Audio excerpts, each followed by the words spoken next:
See if this thing works. Seperate, break it down with the proper perspective. So much controversy and a lot of deception. You don't know who's coming through with the light and reflection, and whose mouth is mumbling, trick knowledge deceptive. Shabazz, break it down with the proper perspective. What's going on, everybody? How y'all doing? This is your brother Shabazz, coming live to you with the proper perspective. Got a guest on here today. My brother Kaleem Shabazz, Ross Kaleem Shabazz, I.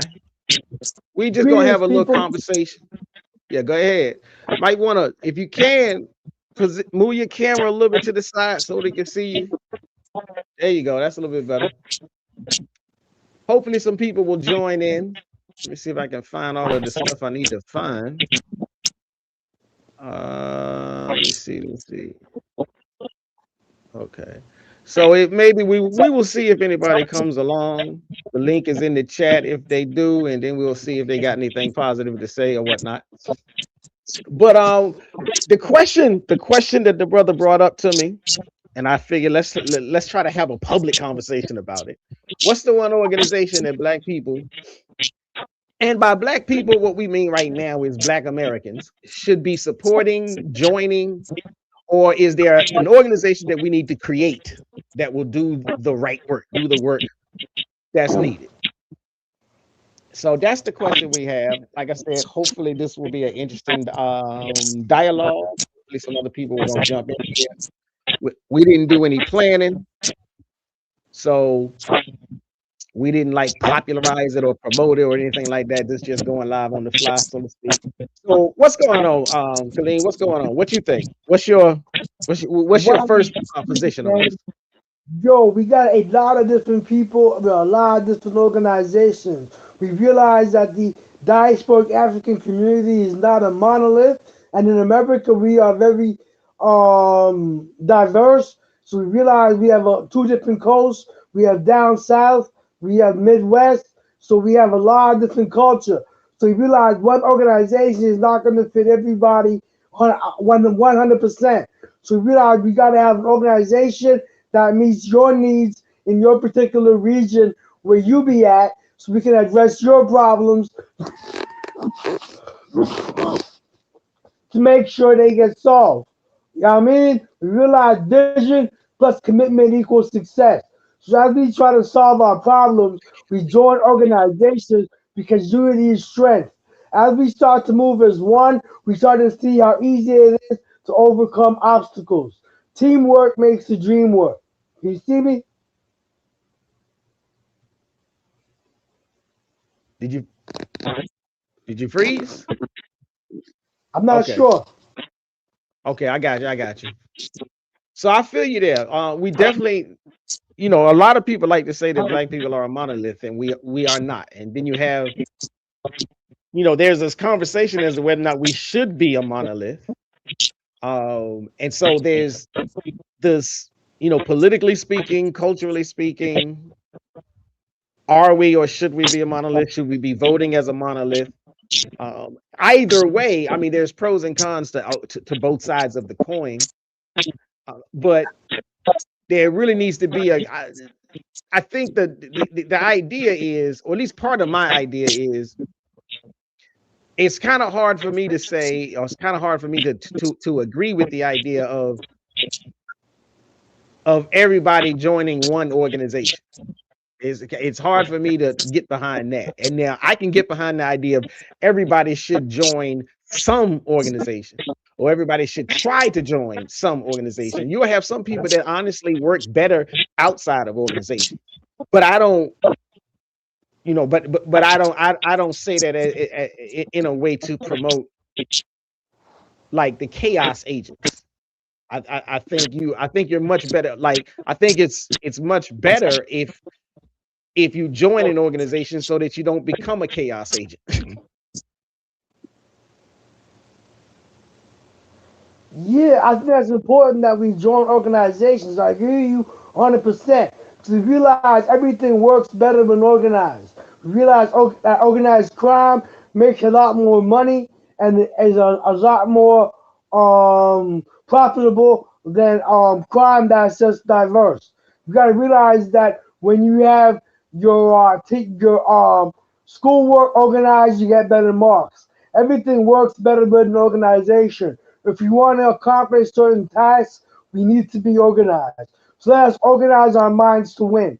We got to organize our minds to win by being around other people who are part of the collective that want to achieve the same similar goals. So as we start to organize, we will use universal law of attraction as we start to network and do things in a series of events from one victory to the next. Okay. Are there have you joined any have you either currently joined in the past, have you joined any organizations that you would say people need to be thinking about? Yeah, I joined the All African People Revolutionary Party because I agreed with the principles of it. We realized that Kwame Nkrumah was the first colonized nation to come out of Africa independent. I think that was in 1963, right about the time when Malcolm X was going through his transition, and he actually connected with Kwame Nkrumah, who actually was inspired by Garvey and still connected with W.E.B. Du Bois because, like Malcolm, he had an epiphany where he started to realize that all of our people were a part of a similar struggle and have a common enemy.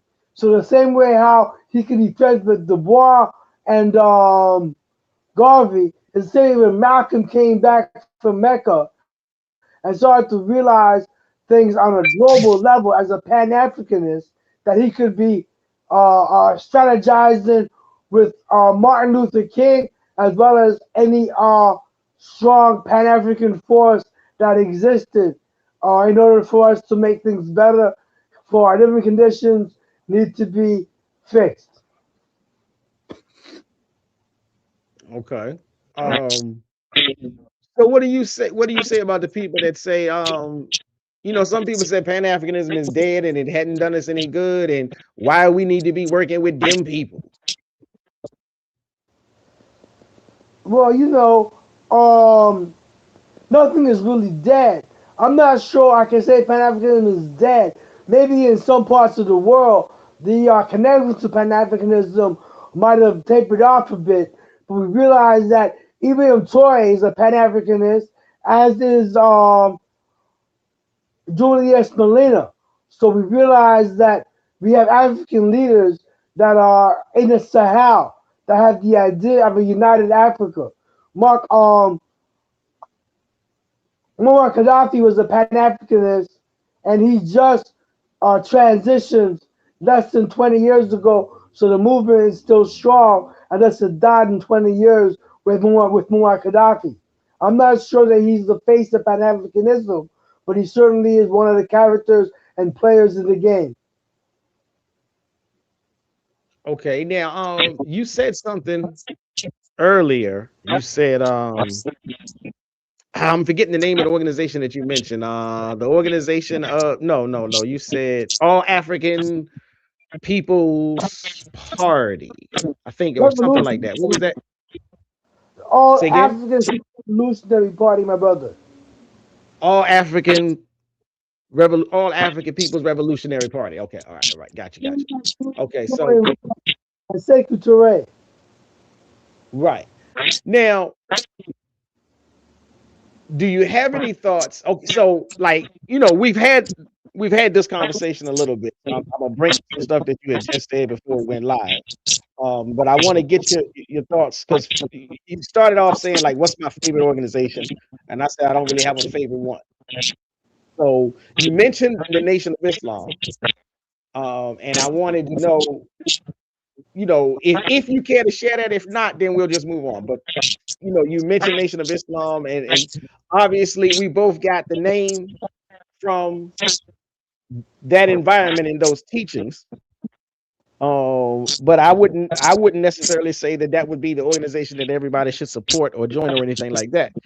Why did you suggest that is a question? Well, because Nation Islam, I think is perfect in its conception. It's not made for everyone, but it certainly can bless everyone.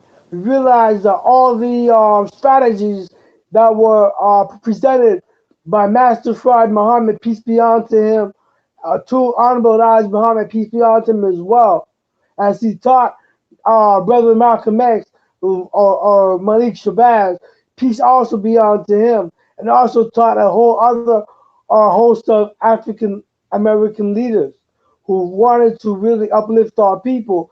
So they look for the greatest truth they could find. And when they look at Nation of Islam, they found an abundance of truth which was uplifted. We certainly realize that it's hard to argue with success. And I'm saying for all these years, for a teaching that seems to be so obscure, they certainly became successful without wavering in their conduct or their consistency. We realized that Nation of Islam was a strong organization that's only getting stronger and stronger. It brought us a lot of leaders and a lot of leadership. They made money, which is a big part of our transition. The powers that be in effect in this society don't like to see African Americans with money because it certainly goes against their principles that Africans were poor people and that somehow they have to be lifted out of their poverty with the strategies of Western Europeans.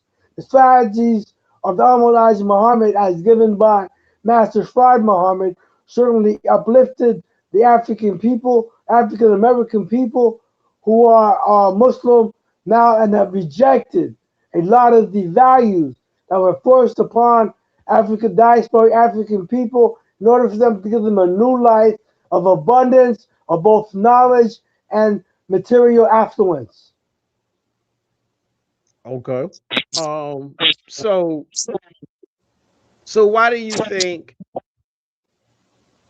so many people are resistant to either joining or supporting the Nation of Islam?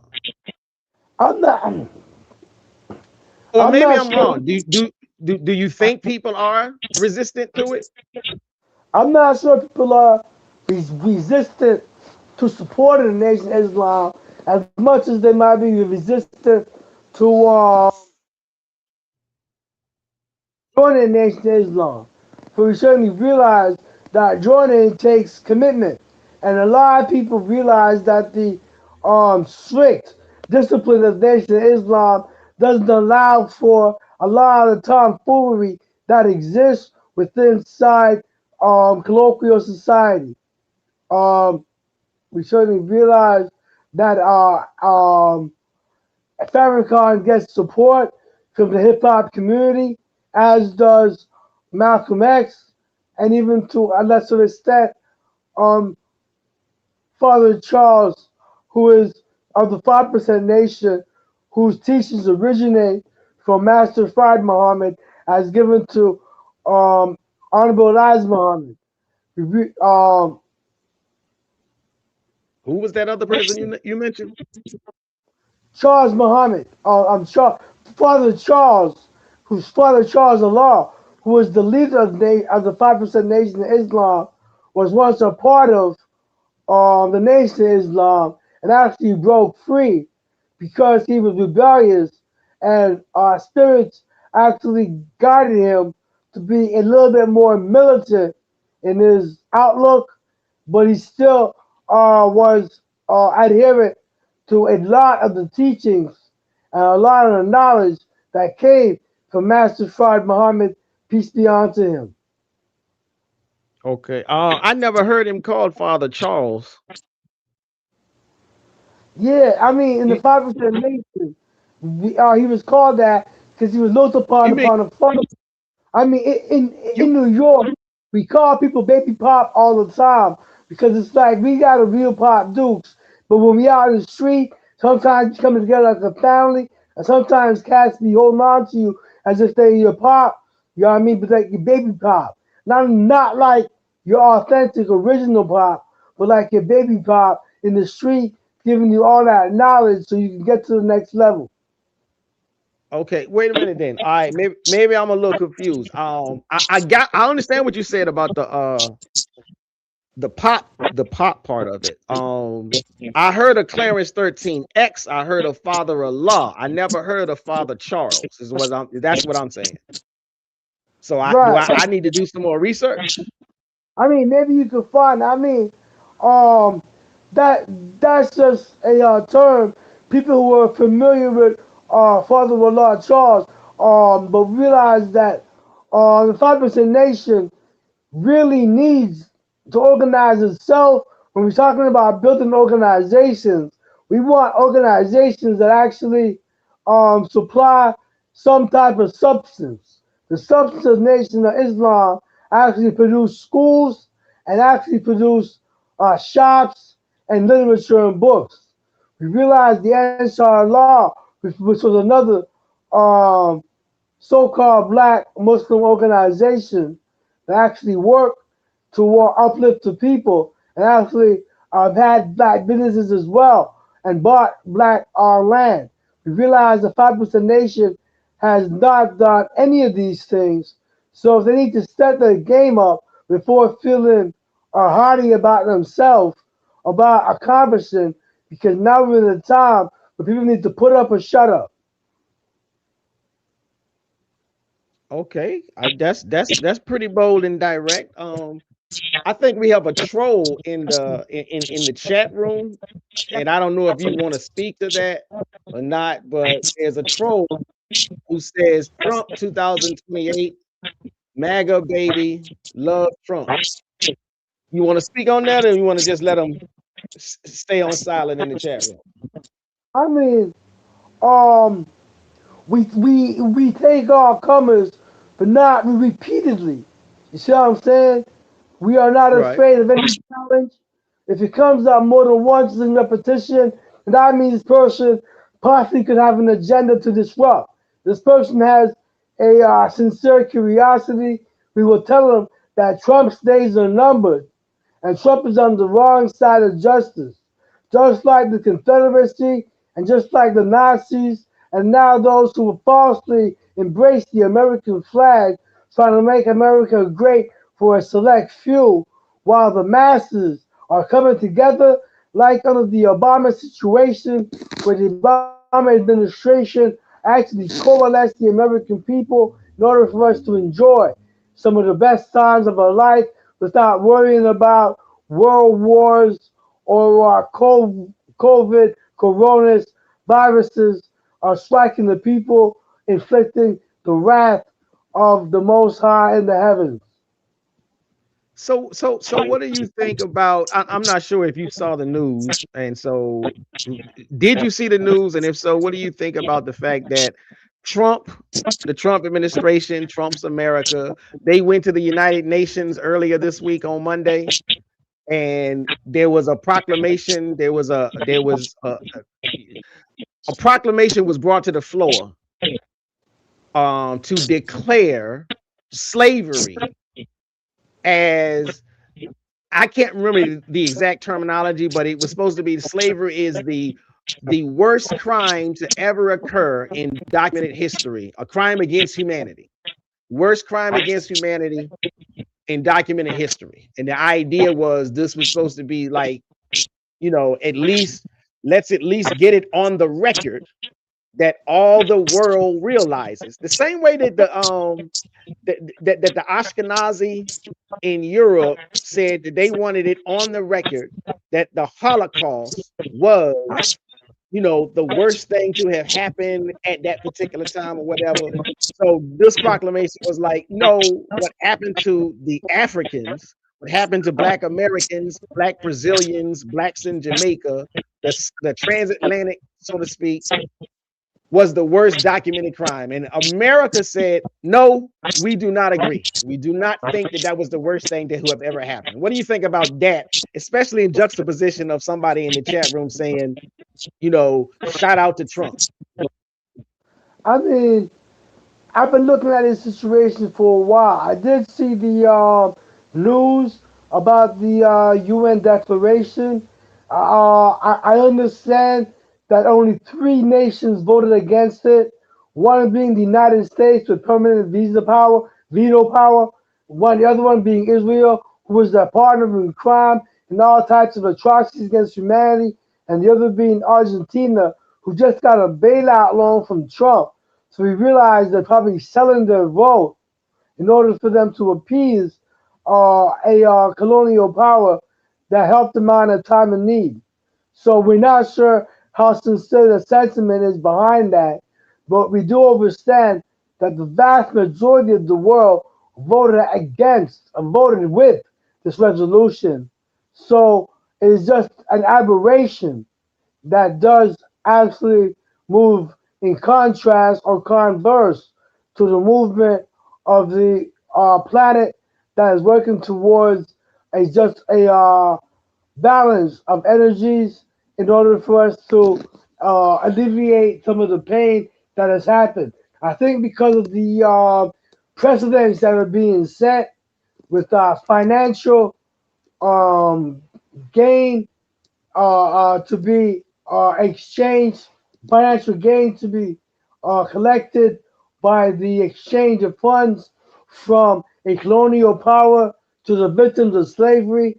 I think possibly had an influence on that vote. It's something that needs to be addressed and talked about. I think the world is coming together. I think the more that Trump bullies people around the world, is the more that he will make enemies. I think his enemies will have the people united against tyranny and oppression. All right. I'm trying to load up something here.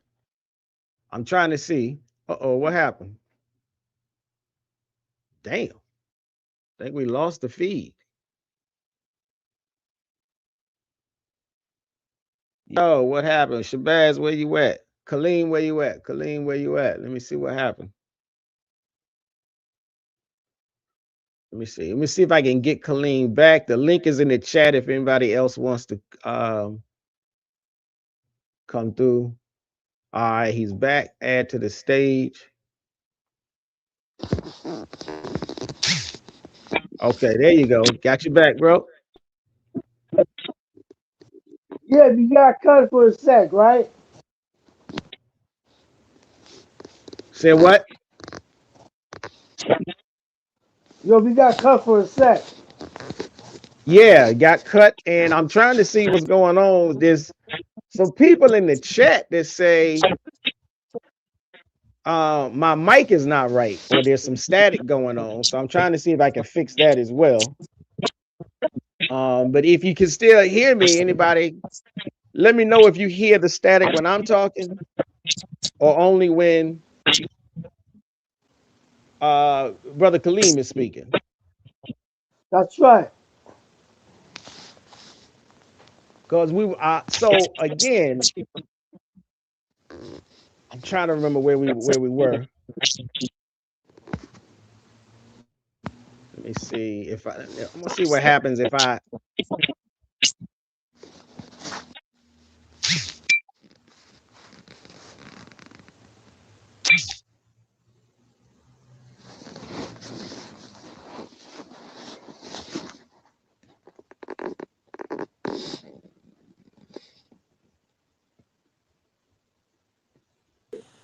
Now that I'm on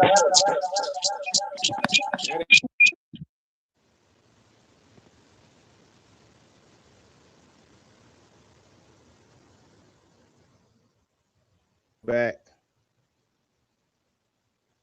and remove that, I'm gonna come up out of here.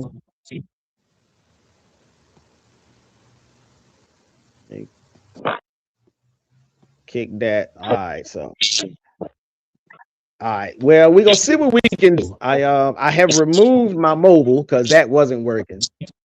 But it seems like there's static going on when both of us are talking. So okay, he's gone again. Maybe he's gonna come back. I think he's gonna come back once he gets something situated. So again, what we were talking about. Let me see. Well, now that he's gone, Now that he is gone, at least for a hot second, there won't be any static. Hopefully, there shouldn't be any static right now. When he comes back, I'll have to just see. I don't know why there's static when, but anyhow, what we talking about? We ain't 100% trying to talk about FBA versus Pan-Africanism, but we are going to be talking about FBA versus Pan-Africanism. So one of the questions now, again, device not connected. Okay, let me see. So here we go. We're going to try this one more time. Add him to the stage.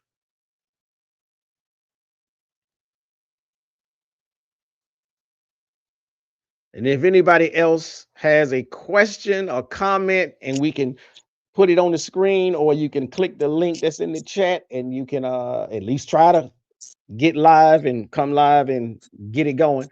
But so again, what we're talking about is this idea of supporting organizations, joining organizations, FBA versus Pan-Africanism, who needs to be at the forefront. So hopefully the mic is clearer now. We will see. Roz, Kaleem, go ahead. Say something there so we can at least get a mic check. Yeah, well, I'm just saying, vision plus commitment equals success. We need to have a vision of a collective upliftment.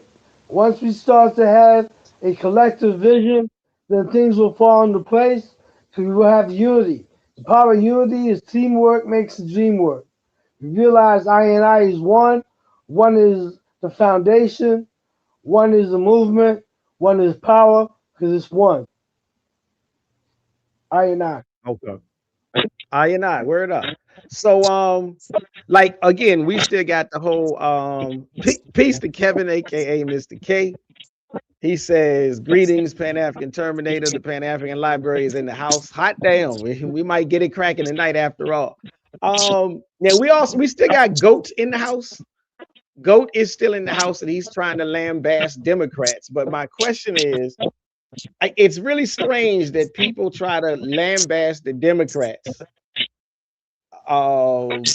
when act like he's saying Democrats started the KKK. Okay, and but so my question is, even if it's true, I'm not saying that it's true, but even if it's true that the Democrats started the KKK, I think it has a little bit more with the Dixiecrats, but we can get into that later. Why are people trying to put the emphasis on the Democrats being the starters of the KKK, as opposed to the fact that the Republicans are the maintainers of today's KKK-oriented legislation? Or what is your view? They want to deflect blame. That's it. They wanted to who? They wanted to deflect blame. Deflect blame. Okay. All right. That's a good one. That's a good one. Speak on that a little bit more. Let the people hear, your thoughts on that. Well, What is the first? Go ahead. A Republican is basically a manifestation of weak energy because they can't take the fact.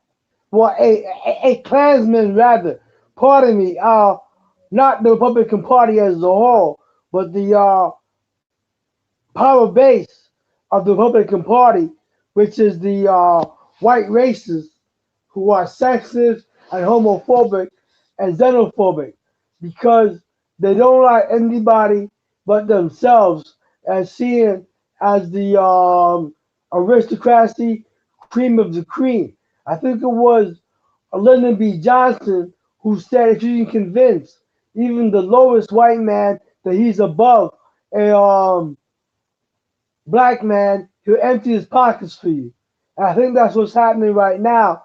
A lot of people don't want to believe in the truth that the original man, which came out of the eyesight and idea of the Most High, we made the only one on the planet with afros to dominate the world for thousands of years before they fell into a sleep where the universe allows for the whole planet, not just African people, but the whole planet to succumb to the trickery of the Western European who conquered North and South America, parts of Asia, and a lot of Africa as well too. Right indeed, right indeed.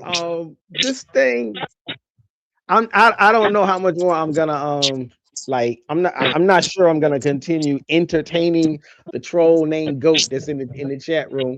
But Mr. K says, remember the 1980s was pure Republican administration. This is very important. The 1980s, pure Republican administration. And there was and there was they were complicit in the crack epidemic, the war on drugs, the assassination of Pan-Africanist Maurice Bishop and Thomas Sankara. This is what the Republicans are responsible for. These are the things that went on while Republicans were in charge. But Goat wants to say, yeah, but the Democrats started the KKK. Like, when you get stuck on something that started in the 1800s and you're ignoring the people who are responsible for today's current political disasters, that's an issue all over again. I agree with that, sir. We got some unity on that situation on that point. Unity is power. Exactly. Not only unity is power though, but like, okay, I'm not saying I'm not officially, I'm not trained as a historian, but I'm saying, but I understand history and I have studied history.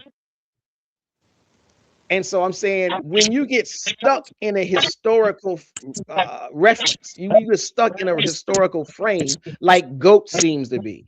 Goat is still talking about what the Democrats did at the turn of not even this century, but at the turn of the century, 2 centuries ago, instead of trying to focus on what Republicans are doing today versus what Democrats are doing today. So there seems to be something wrong with the mind state of a person. Well, I'm saying trying to deflect blame. Realize some people don't want to correct some of the problems of this nation. I think it was W.B. Du Bois who said that the color controversy will make or break the 20th century. We certainly realize that Du Bois was a strong thinker. When you read the souls of black folk, you realize that Du Bois put a lot of thought into the condition of our people after hundreds of years of subhuman bondage. We certainly now got to emerge as a unified people by joining organizations. I don't want to stray from the topic of this conversation, which was about organizations, because everything organized works more efficiently. Teamwork makes the dream work. There are thousands or hundreds of organizations, maybe tens of organizations that exist. Find one that suits you and have that organization's leader connect with a umbrella with another organization in order for us to allow for unity to happen in a collective, organized vibration. Okay, I agree with that. I'm gonna try something now. I'm gonna try something for a hot second. I'm trying to mute your mic while I talk to see if there's any a difference in clarity. So you should still be able to hear me. But so hopefully, let me see. American Dream Guy, you could tell me if that sounds better. His mic is muted while I'm talking right now at this particular moment. But again, so yeah, now, and I agree. Like I said, I don't want to do too much sidetracking, but I hear this kind of detraction from people like Goat all the time. He's fixated with, let me vilify the Democrats. I need to vilify the Democrats so that you guys can understand that the Democrats are bad. Now, I'm not sure, you could tell me how you think and how you feel about it. I am never somebody that is saying that the Democrats are excellent people, that the Democrats are upright and righteous people. What I am saying is right now, when you look at current financial, economic, political, and social conditions, if you say, for instance, if you say it's bad that there are lines out of the airport because people can't get to their and let me slow down. Lines out the airport, flights being canceled, agents not coming to work because TSA is not getting paid. If you agree that that's a problem, then you can't say, well, what about what the Democrats did 100 years ago? That is something that the Republicans are doing today. And so again, that's my example of we're not so much as sidetracking the conversation, because this is still about organization. So if you think like organizations are socio-political, organizations are purely political, and organizations are purely sociological, for example. So whether you put your focus on a political organization, Democratic Party, Republican Party, Independent Party, whether you put your focus on a sociological organization, NAACP, All African People's Revolutionary Party, Nation of Islam, if it could be considered a sociological party, or maybe it's a religious party.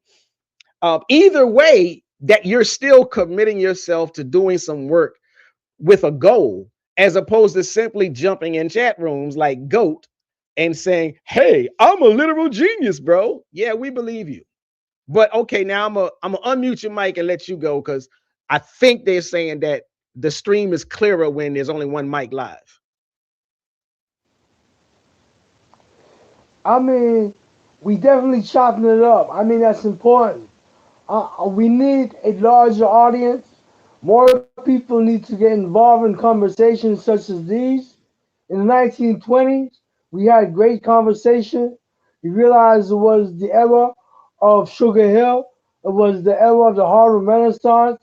Jazz was the hip hop of its day, and certainly was the new classical music. It was the new orchestra music. Classical jazz was incredible. Ancient jazz and ancient orchestra music was great too. But classical orchestra music, that being jazz, certainly added percussion and rhythm that was abstract as they progressed orchestra music. Not to take away from the original orchestra music or the ancient orchestra music, we certainly realize that orchestra music has changed thanks to the influence of diasporic Africans. African Americans have worked hard to make jazz worldwide, and the Roaring Twenties roared because of our success. Now, if we want to see the world roar again, hip hop has to become the new jazz, and we have to make people see that we balance the culture in order for people to have a dichotomy of expression coming from urban America.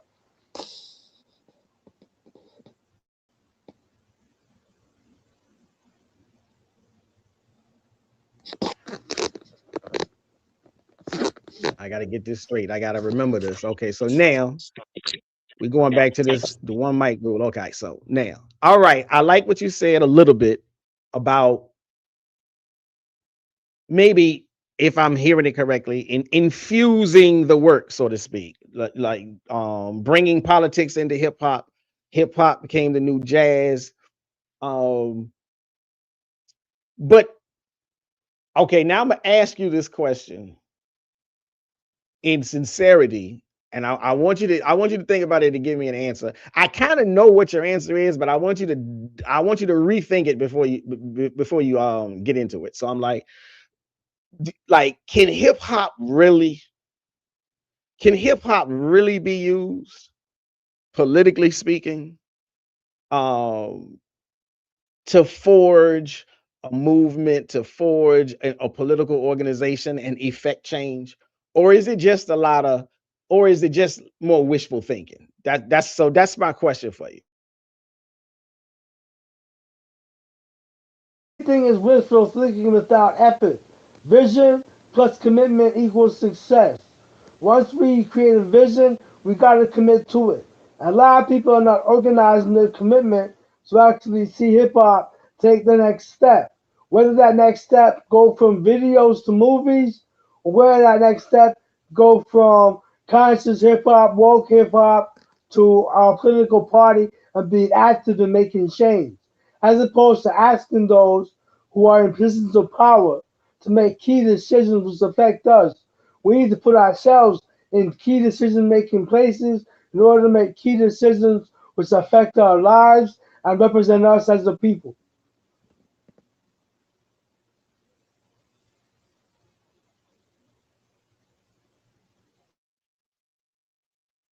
Okay, I might need you to restate that again because I think you only like halfway covered. Like maybe I just missed it. But how is it that hip hop can be used politically? So Once you got the three elements of political success ingrained in the culture, then everything is just organization in order to create success. The vision that we need to commit to is that we can go from becoming victims to becoming victors by controlling our own destiny and becoming autonomous. A lot of actually ran for office before. I wrote about it in my book, Cultural Significance of Hip Hop. It's available online. Once you start to look at the schematics of the electoral process, you realize that the main ingredients of political success are all part of the hip hop culture. That being money, hip hop is a great money making tool. That being attention, hip hop gathers a lot of people. Gathering people is a lot of votes. You realize that hip hop has got ideas. There's a lot of people who've been affected by some of the policies of past administrations that they need to influence in order for them to truly progress themselves. And if these organizations or political parties, being Democrat and Republican, cannot take good admonishment, then certainly what has to happen is that people have to become independent and do it our damn self and start our own parties in order for us to coalesce the power and energy that does exist and use it to benefit our people by putting our people in key decision making places to make key decisions which affect our people.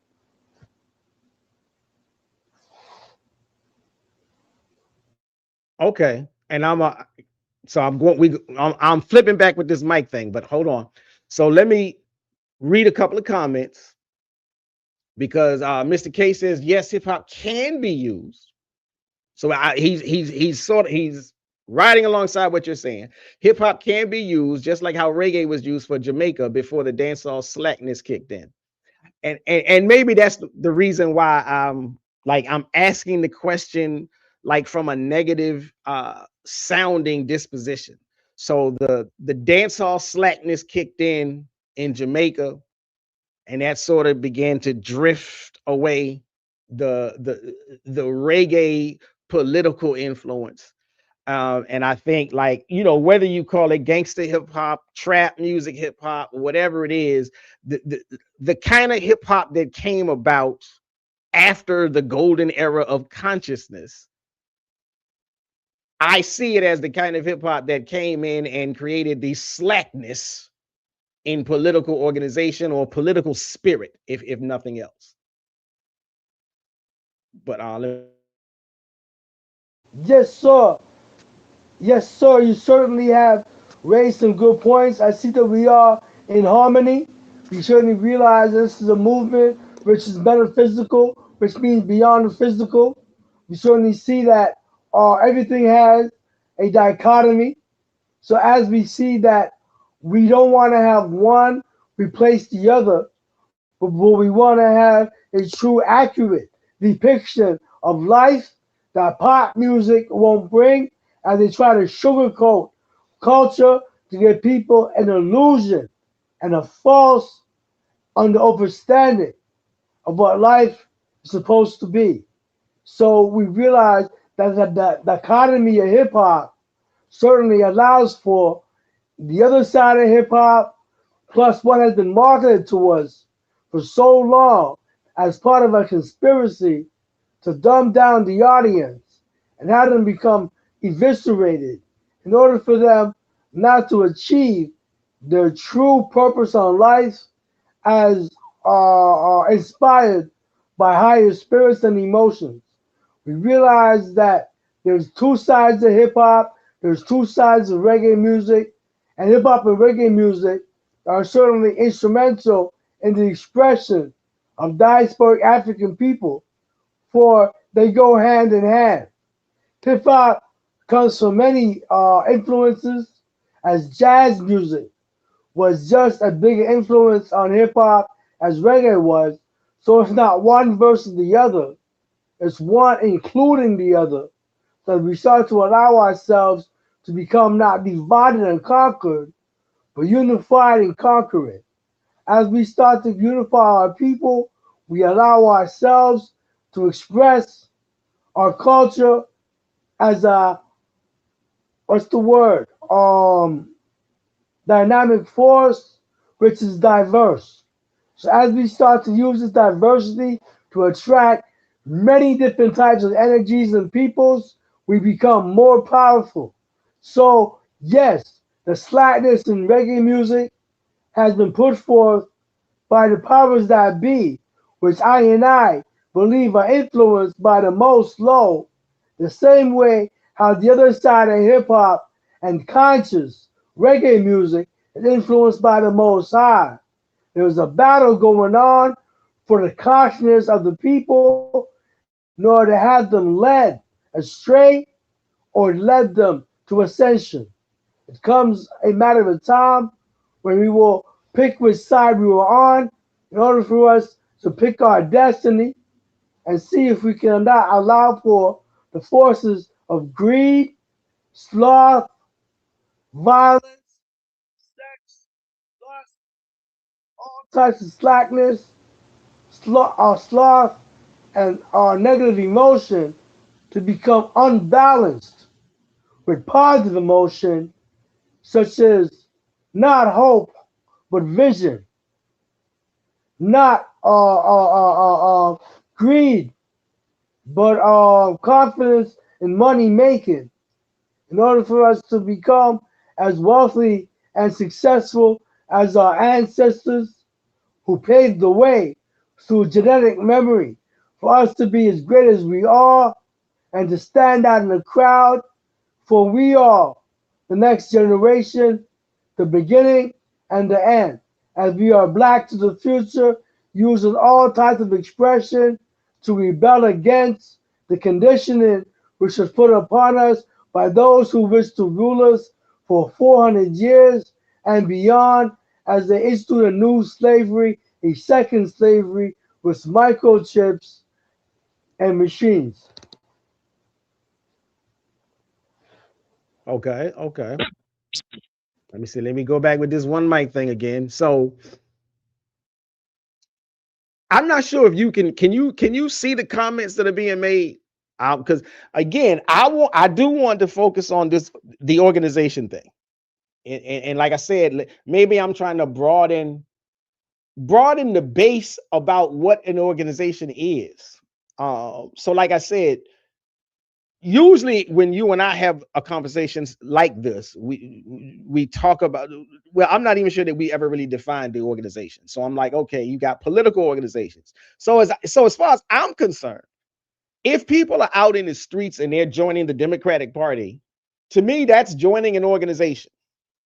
Now, whether clearly the Democratic Party is not a Pan-African organization, and they're not a foundational Black American organization, but they are a political party, and they're directly, fully intentional about putting people in seats of power. And so I'm like, now I'm trying to ask the troll. And I don't mean troll if he ain't honestly trolling, but a lot of his comments in the chat are troll-ish. So I'm trying to ask him, what organization does he think either we should support, should we join, or should we create? But he keeps going on and on. Look up Hollywood blackface. Look up what the Democrats did and such. I'm like, he wants to join. He says, send me the link. I can talk faster than I can type. But I'm asking GOAT particularly, what organization do you think we should be talking about, focusing on, joining, or what organization should we be starting, like we said at the top of this? Otherwise, again, I was a diehard Democrat. I'll keep reading out his comments to give him, let him get some stuff off his chest or whatever. But I would like for you to join the conversation we're having about the organizations. What organizations should we be supporting? And so now again, and I think Mr. K made another comment. Yeah, Mr. K made another comment, and I think that's sort of what he made. Okay, no, hold on. Let me slow down. Because when you said a part about the slackness and hip hop being dumbed down, that was very interesting. And I wanted to ask you, have you read Wise Intelligence book? I tried to flash it on the screen. It's Wise Intelligence, 3/5 of an MC, the manufacturing of a dumbed down rapper. That was out in 2020. So I wanted to know if you read that. But then I also wanted to sort of jump on. Mr. K says hip hop was the soundtrack to the Black American pop cultural movement. But notice the rise of gangster rap came at the same time as the rise of hood movies in Black American culture. So I think he's, sort of touching on what you were saying. The 90s era, the golden era, there was a lot of politicalization in hip hop.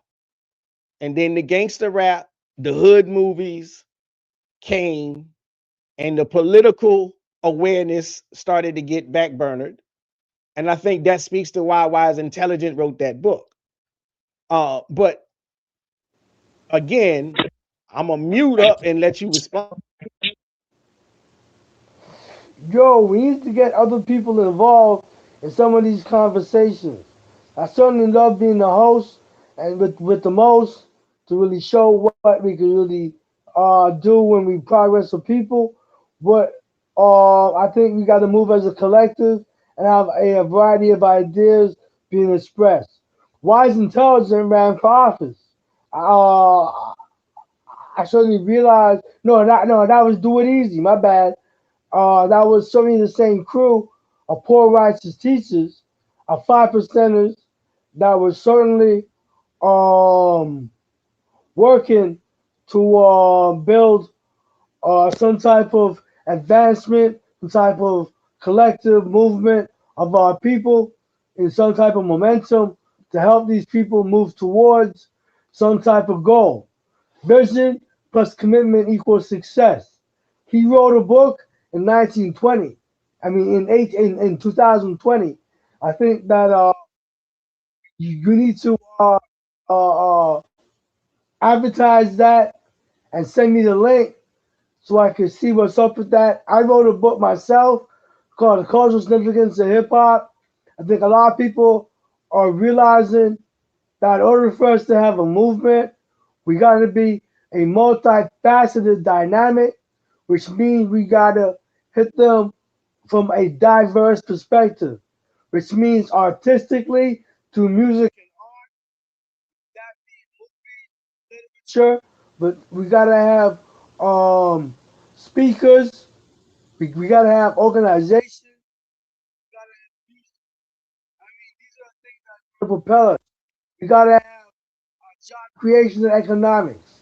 These things all existed in the Roaring Twenties during the Harlem Renaissance, which don't exist today. That's why we gotta realize that we gotta be as great as our ancestors and realize there can't be a future without a past because our past always comes back 360. So as we start to study the Roaring Twenties, we see the impact of the jazz culture, how it impacted the world and made the whole world respect African diaspora, African music. So hip hop could be the rebirth of the cool according to the digital planets. So we're coming from out there to bring it right home and say this is the rhythms of the people and we progress as a people. In jazz era, the musicians didn't make a lot of money, but they got paid off love and soul. In the hip hop era, the people got a little soul, but they're getting paid a lot of money. That money is owed to us as a collective. We got to start to spread that wealth so not just the 1% of hip hop is rewarded for the culture of hip hop that everybody embraces, but the whole 100% of our people see a economic boost to our community because of our culture, which we now profit from and not allow others to profit from, like sharks.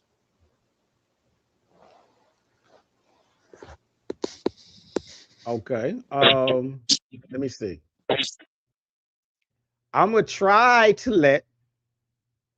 I'm gonna try to let goats come up here. Um, Especially since you say we need to get more people involved in these conversations. I'm trying to let goat come up here.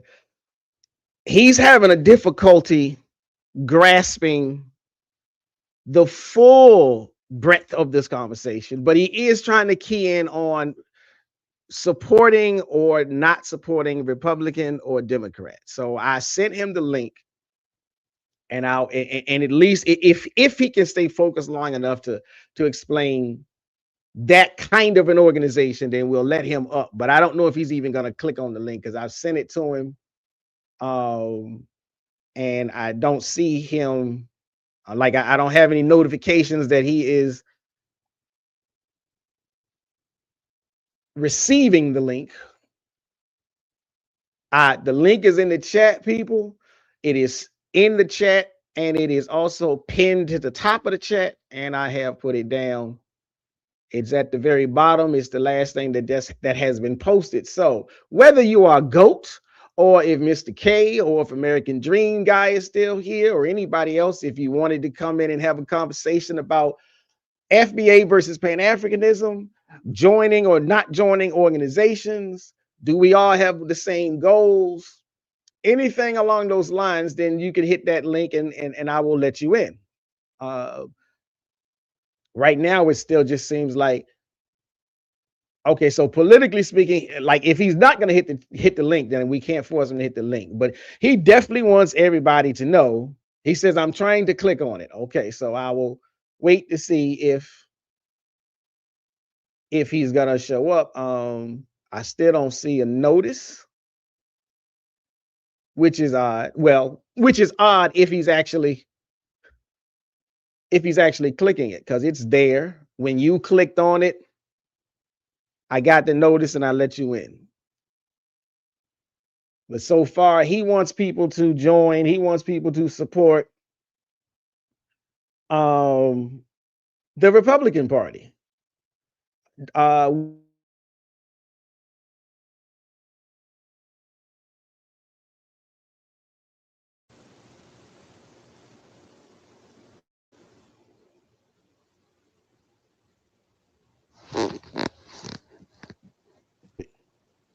I'm a mute. I'm gonna mute my mic and let yours go.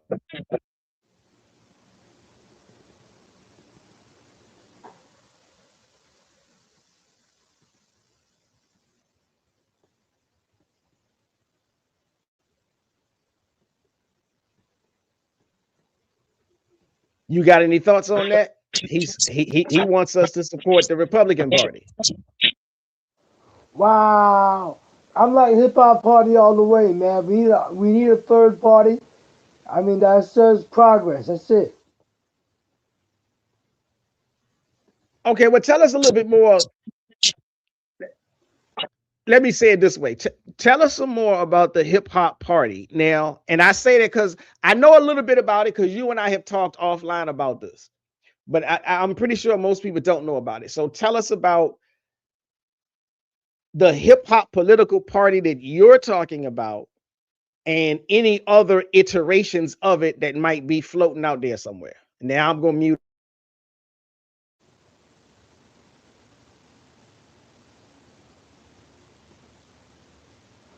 Yeah, we did a third party. Hip hop party is a good idea. I've always explained a lot about it, about how the energy in hip hop consists of all the elements of political success. I mean, if you got any questions about it, you can post them.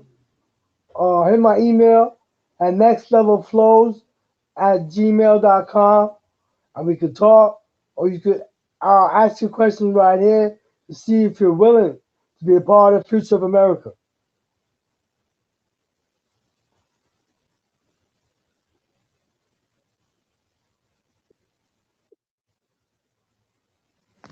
Okay, you can you put it on if you can either send it in the back chat or if you can put it into the chat, then I can put it on the screen so they'll have your email and they'll have a link to your book because I want them to be able to check that out.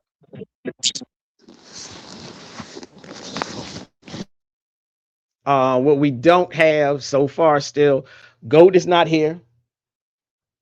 Goat is still talking smack. So I would say this: Goat wants everybody to support the Republicans. And so again, I'm like, if I'm not going to, I'm not trying to pick favorites or play favorites and pick sides and all, but I do have like serious concerns for any black person that says we should be supporting Republicans. I had hoped that Goat was going to come through here and explain himself better, but he's moved on to different topics in the chat. So again, I would say if you're trying to support the Republicans, I mean, that's on you. But I don't know how you explain away the rising gas prices as something that has happened under the Republican watch. I don't know how you explain away the hundreds of thousands of black women in particular who had lost their jobs under the Republicans as proof that black people should support the Republicans. But again, he likes to type a lot and he doesn't like to come in and explain himself.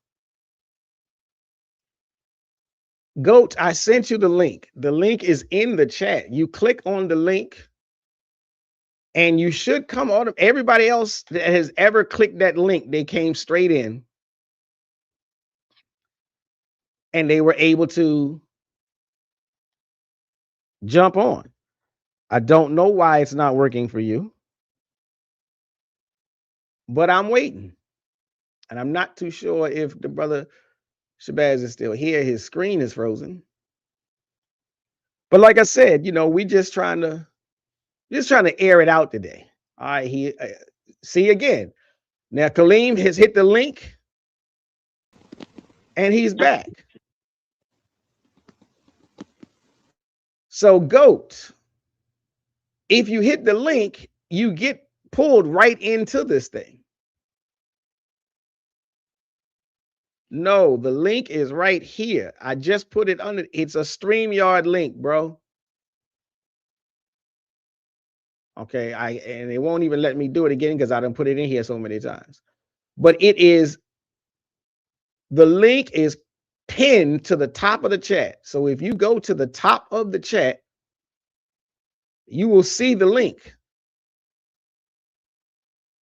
I posted it at the bottom of the chat right underneath your last comment. I don't know how else to explain it to you. It's HTTPS StreamYard.com, and so on and so forth. That's fine. You don't want to be on video, that's fine. You can be mic only. Don't have an issue with that. As long as I can hear you and the people can hear you, that's fine.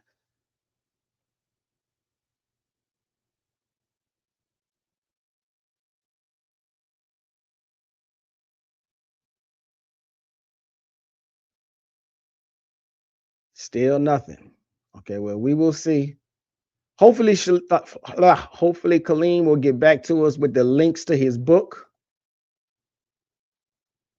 Because I've read his book. I've been trying to get him to go live with me so we could discuss the book. But again, now, if I were to say while I'm waiting for Shabazz, for Kaleem Shabazz to come back, or for Goat says give me a little time to figure it out, so I'll wait a little bit for Goat again. So if the idea here is there one goal or is there separate goals? FBA, Pan-Africanism, what are the groups that we should be joining? What are the groups that we should be supporting? Now, I'm not a person that says you gotta join an organization. Now, I am a person that says I have always been interested in joining organizations, and at various times of my life and my financial career, I have joined organizations or participated in assisting organizations. But I do think it rather interesting when you have people who say they are fighting for a thing, a particular goal, such as the FBA. And so the stated goal for them, at least initially and originally, was reparations. But then they don't want to join an organization to fight for, to work on reparations. Now that I got a problem with. Now, I'm not only trying to talk about them. I was hoping Goat was going to come live and discuss this Republican versus Democrat thing. But again, if Kaleem comes back, is one of the things that he presented to me was we need to join more organizations. And so I'm like, there are organizations that do actually work on reparations. Now, some people say, yeah, but they're old organizations and they ain't doing nothing these days. And I'm like, well, have you looked? Like, you say they haven't done anything, and then I go look into it and I see that they were front and center even in California, which is really the only place. Well, California and Illinois and now New York is struggling to get a commission together. Well, no, okay, let me say that differently. They have the commission together. What it is that they're doing with the commission seems to be a bit unclear. Let me see. So Goat says, I do respect you for inviting me on and not silencing me. I would definitely visit you for offering your platform for civil debate. I appreciate that. Like, share, and subscribe. Please hit all of those buttons. Do all the things that are needed. Respect to you, because I try, like I said, I do respect people with different views. I try not to jump into the troll energy. Sometimes it's difficult. But I wanted you to get up here and explain why, at least in a succinct manner, why you think Republicans are better for Black people. And anytime you see me live, if they, and the panel is open, I definitely want you to air that out. Let me see. Mr. K says FBA content creators need to be sued for slander. I agree. For slander against the Ghanaian president, that their UN petition was a money grab. And again, not only do they need to be, I would say yes. The brother Taharka Bey in Baltimore, and you should check out his channel, because he really, like, I've had quite a few brothers. Mr. K is definitely one of them. My cousin is one of them. I've had some other brothers, even a brother said something to me earlier today. Your breakdowns are surgical. And I appreciate that. But if you really want to see somebody who has manhandled Tariq Nasheed and the FBA movement, you really do need to check out the brother Taharka Bey. not only does he break it down when he goes live, he has went up against Tariq in court. And he has defeated Tariq, I think, twice, maybe, if not 3 times. So there is definitely groundwork. There is definitely a path to sue content creators. And I know a lot of times that's like, that sounds like you just using the white man's law terms. Well, sometimes when brothers get out of line, the only thing to get them back in line is fear of the white man. I'm just going to put it out there as plainly as possible. So yeah, there are definitely content creators that are slandering the Ghanaian president. But really, you know what it really speaks to? It speaks to a certain level of proud, arrogant ignorance. Because if you honestly think that the UN petition that was set forward by President John Dramani Mahama of Ghana, if you really think it was a money grab, go into the resolution, the 14 points or the 17 points, whatever it is, I can't remember. I'm still doing some research. I got to get all that together. But if you really think it was a money grab, then look into the document and find me the proof that it was a money grab. Like, you go read the document and they specifically tell you this is not about checks to individuals. This is not about money to individuals. They literally request the return of artifacts, and it's not. And again, they say Pan-Africanism is dead. Ain't nobody on the continent practicing Pan-Africanism. Almost all of the African countries voted that chattelized racial slavery is the worst crime against humanity. So that alone shows some more Pan-Africanism. But more importantly, the discussion, the requests being made in the petition. Even Egypt said, we've been stole from, robbed, mishandled, misabused, disabused, and we want our stuff back. The Ashanti Kingdom said, we've been stolen from, robbed, misabused, disabused, mishandled, and we want our stuff back. So again, the petition is not requesting money. The petition can sit right alongside the African American request for financial recompense for one reason, if only one reason alone. The petition in the UN is about what all of the white countries that participated in the slave trade, their guilt and what they owe all of us. The African American request for reparations and financial recompensation, if that's not, and I don't think that's the correct word, that's specifically towards Uncle Sam. That's specifically towards the United States government.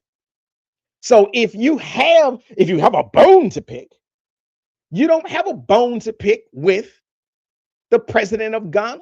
You have a bone to pick with your Republican-controlled government who keeps telling you no. If GOAT is still in the house, and I appreciate GOAT said he was going to like the video, but again, now GOAT said that he was of mixed race or ancestry or lineage or something like that. He said he has both black and white. So the black side of you, I'm assuming, is in favor of reparations, either from the Pan-African model or the FBA model. Well, Uncle Sam said no to both. And if it doesn't fit GOAT, then I apologize, and I'll just put it back on just the generic FBA folk. But your Trump administration said no to your individual requests for reparations and said no to even admitting that slavery was a bad thing. Now you make it make sense that you still support that man.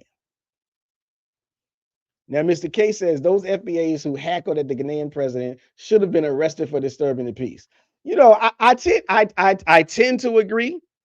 I know a lot of people would say, well, what about freedom of speech? I mean, freedom of speech is one thing. And as long as you stand on freedom of speech, it's one of the things, or one of the reasons I went live the other day to make this point. I did not like their heckling, and I think their heckling was disrespectful. I would have personally cheered if they would have gotten arrested. But that's me. That's just a personal thing. I think what is more important and what is chilling, and then I'm gonna bring Shabazz back up. I'm gonna bring Colleen back up. I think what is very insightful, let's not lose sight of this. For all of their heckling, for all of their yelling and their belly aching, they still proved nothing. They were still successful at nothing but showing their ass and making a fool of themselves.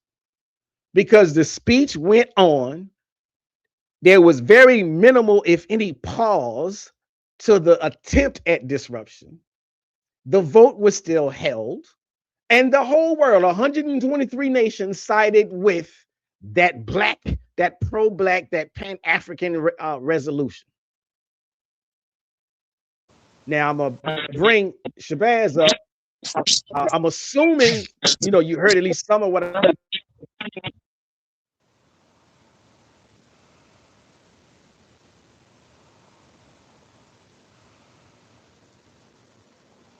Go ahead.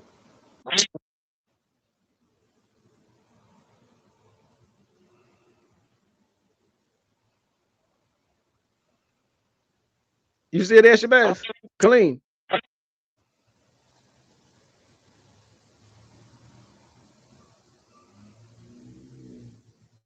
Okay, maybe Colleen can't hear me. So if he drops in, then I'll get him back on here. So again, now where was I? So we were talking about I want somebody to explain to me. I really did want Goat to get up here and talk about this whole supporting the Republicans. But let me see, Kaleem Shabazz, if you can hear me again, if you wanted to bring up, more information about the hip hop political party you're talking about, the book that you got, etc., then let me know some kind of way, wave a hand or something, because I'm not sure if you can hear me. Your mic is unmuted, so you can speak.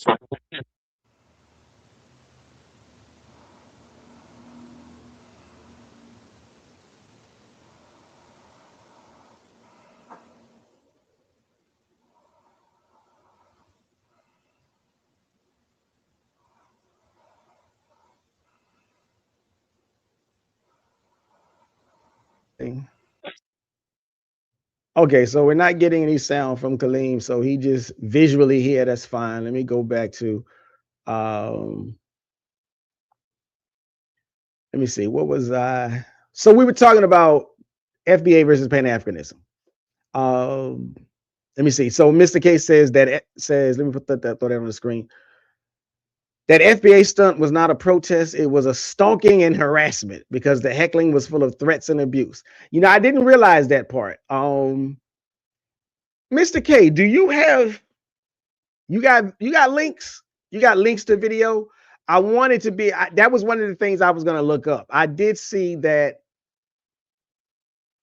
I think I saw one person post some video that sounded like there was some threats. I heard the heckling. I didn't hear the threats, but I would like to get that so I could play it on the channel. I did hear, I heard some stuff. They were actually singing "We Don't Want to Vote No More" or something like that. They were actually they didn't even show up with their FBA.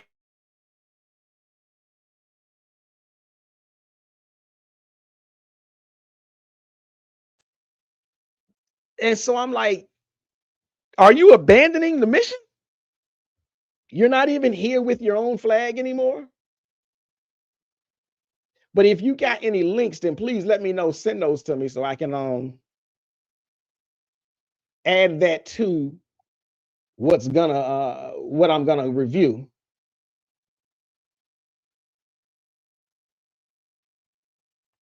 Let me see. But like I said, you know,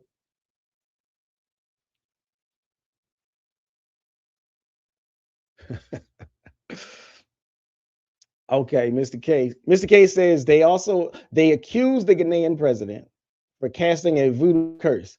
You know, I wish he would have casted a voodoo curse. Now, I may be in a very teeny tiny minority of folk. I don't have a problem with voodoo. Whether you call it voodoo, whether you call it voodoo. Peace to Dr. Dennis Assault Winkler. The link is in the chat if you want to get up on here, cuz I don't have a problem with voodoo. Whether you call it voodoo or you call it voodoo, or whether you practice it or just admire it, I wish he would have put a voodoo curse on those people. Matter of fact, somebody needs to put a voodoo curse on the FBA. Like if I were a practitioner, like I'm not a practitioner, I'm an admirer of the spiritual practice. But if I were a practitioner, so y'all would know it. So again, let me see if I can get Kaleem.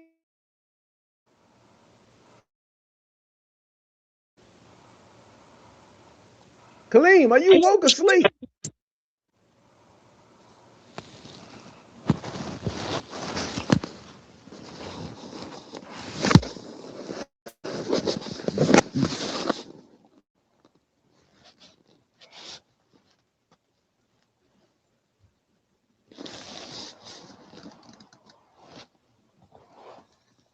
So okay, I still don't know what's going on with Kaleem, but I'm let me see. That's who it was. The sister Laurie Daniel Favors on her show. She did a great breakdown of the UN petition. I did see that. I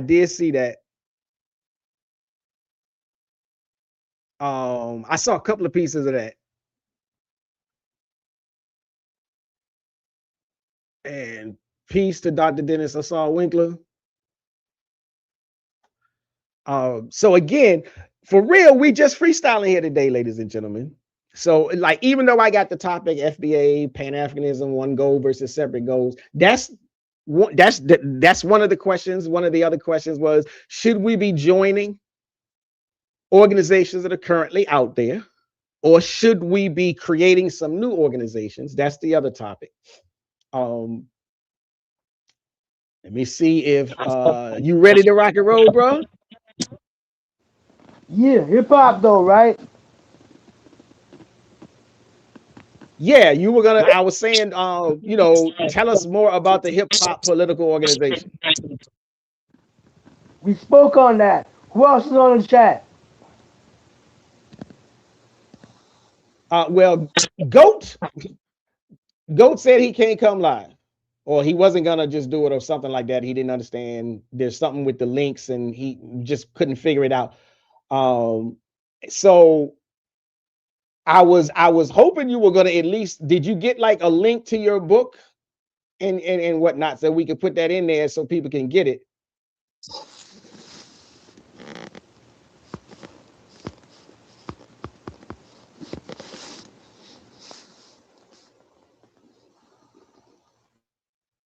Now, I agree. Mr. K says that the sister Laurie Daniel Favors could debate Tariq and Dana and mop the floor with both of them at the same time. I agree. I do agree. I really think most people could. I think that most people could debate Tariq in a legitimate debate platform and mop the floor with him. But I think the problem is, first and foremost, whether or not the platform is going to be legitimate. And I don't mean the social media platform by way you host the debate. I mean a legitimate platform of like the same way that I'm trying to work these mics because there's technical difficulties. Like you could really only debate, Tariq, if one person at a time gets the mic and each person must address the question at hand, and nobody is allowed to default into ad hominem personal attacks. If you do a legitimate debate, Tariq doesn't stand a chance. But if you, the way most debates occur online, and especially if you try to go to his social media platform, it's not a debate, and it's not even worth wasting the time on that. But I do agree with you that Lurie Daniel Favors could easily mop the floor with a multitude of FBA advocates. Now, again, let me see. You got anything you want to say about that?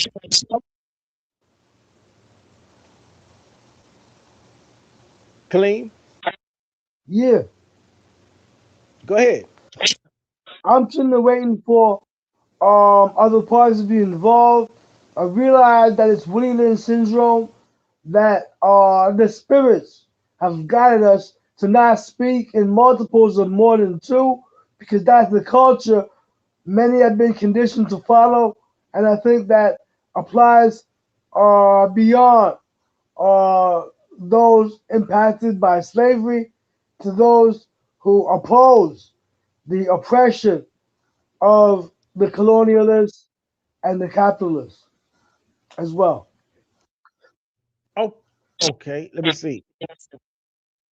That's an interesting point. Let me ask you this: opposing the capitalists. Now, the other day when I was live, a brother came through the chat. American Dream guy came through the chat, and he asked me, "Is it possible to be a Pan-Africanist and a capitalist?" Now, we kicked it around a little bit, and I had a very, very particular definition. And if I can, I might try to pull that up again. But so I want to ask you, since you brought that up and you made the comment about, being against capitalism. Uh, do you think the FBA movement and Pan-Africanism can both work against capitalism? Or do you think only one of those is working against capitalism? And if you say only one, which one is that?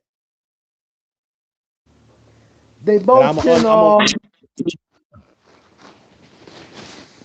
they both can work forward to make good things happen. Vision plus commitment equals success. I realize we need to break the Willie Lynch syndrome and speak in multitudes of more than two. We need three or more at more times. Nation Islam certainly work hard to coalesce people. They had meetings, organizations of multitudes of people who spoke out against a lot of the oppression which is felt, and they organized to relieve themselves from some of the effects of such oppression.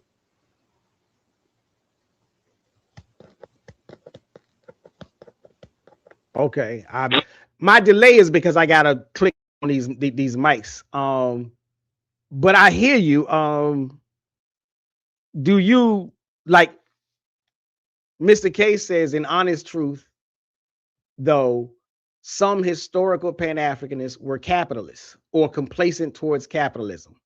And so I said, I'm going to put this on the screen because what I wanted to say is, for me, it depends on how you define capitalism.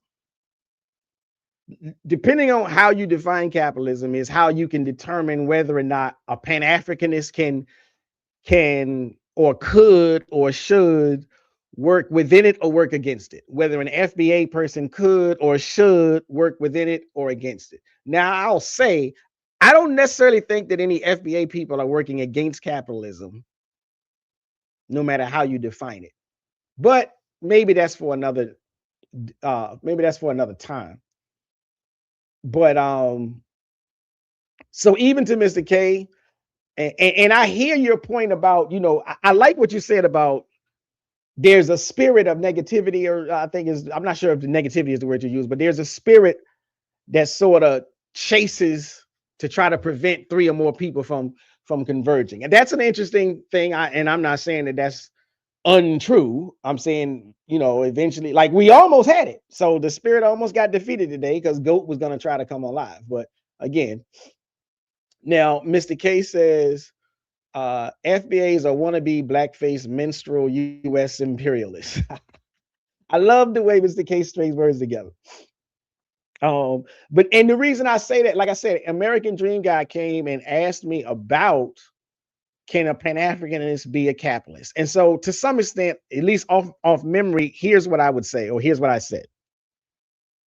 Because it does I don't deny the fact that capitalism is definitely about exploitation, top to bottom, left to right. But that's the capitalism of the system, and that's the capitalism of the West. That's European capitalism. But capitalism, just in a generic sense, is about owning property and owning businesses. So in that regard, a Pan-Africanist can be a capitalist if a Pan-Africanist owns his own business. If a Pan-Africanist is working to own property, that's capitalism. You don't have to have capitalism that is attached to the exploitation of A, B, C, D, E, F, and G. So that's what I said to American Dream.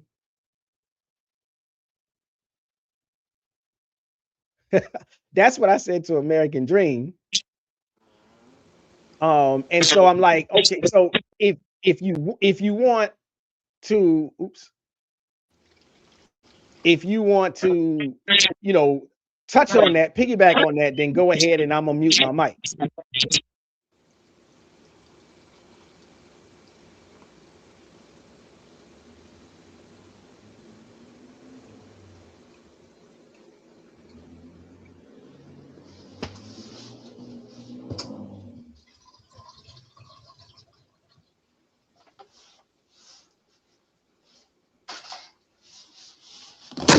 So if you're not gonna touch on that, then I'm gonna unmute my mic.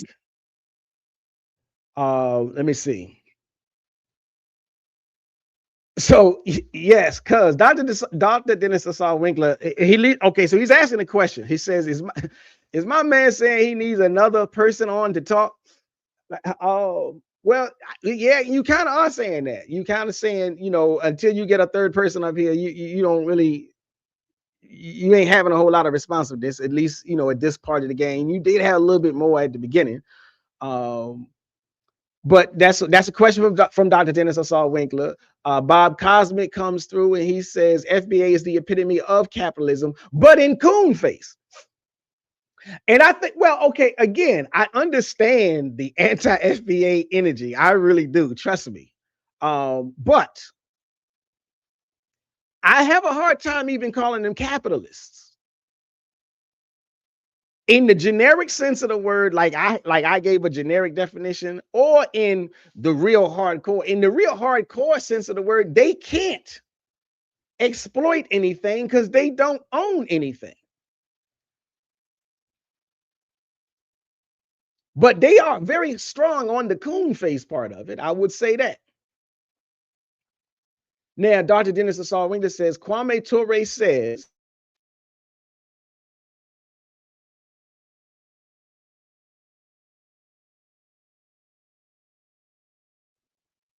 okay, here we go.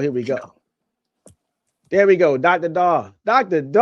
Dennis Assault Winkler, ladies and gentlemen, is in the house. Peace and power, cuz I'm coming up to be that third person. Here we go. So I don't have much time, but I don't want that to be the excuse. Right. Okay. So now I've unmuted his mic. Now I may still mute my mic because with both of y'all on, there's some static coming on into the thing. So I'm muting mine as well. Okay. So now we got 3 people up here. All right, y'all got my email, right? You can see it on the screen. Try to contact me so we can make this conversation lead to more conversations, so things work in a series of events. We got to visualize this when we work. nextlevelflows@gmail.com. Write it down and get at me so we can network. We can't do things ad hoc. We got to do things in a series of events so we build a rhythm. So a rhythm of winning. You got to be connected. We got to network. Once we network, we make good things happen. What is it? We a 5%? No. I'm beyond that. You used to be a 5%. I'm just saying. I kind of No. You roll with used to be you used to be a 5% because you kind of got that flow. a word. Huh? I don't know anything about that. You know what I mean? I don't know anything about that because I'm more Rastafarian. You see what I'm saying? I got a lot of Rasta influence because that's the original people. Came from the garden. Realized the gardens were vegans eat. Realized some of the food that they give us and the chemicals that they put in this food are not good for our health, mentally, physically, or spiritually, therefore holistically. So we got to use our minds to Okay. to eat to live. The Nation of Islam has gotten more discipline and more structure than the 5% Nation, which is an ad hoc organization. We wanted to get with those who are producing tangible results for energy emitted in order for us to progress our people. Vision plus commitment equals success. Get down my email, please.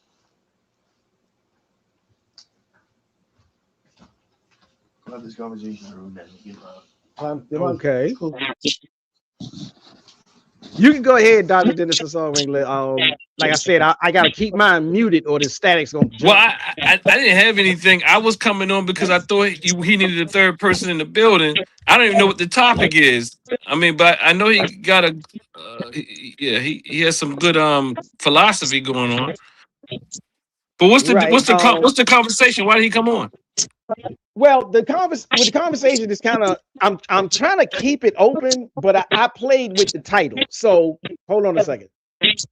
Let me okay. So I've been playing with the title. When we first started, it was what is one organization all Black people should support or join, or do Black people need to start a new organization? And that was just like, and then I was just like, let's just keep it broad as possible. And then a brother named Goat came on into the chat, and his whole thing was, we need to support the Republicans. Hold on. Unmute. So the brother Goat, is that the brother right here? This is Kaleem. Goat was in the chat. I sent him the link. First he said he couldn't understand the link. Then he said, never mind, and I appreciate you for sending me the link. Okay, cool.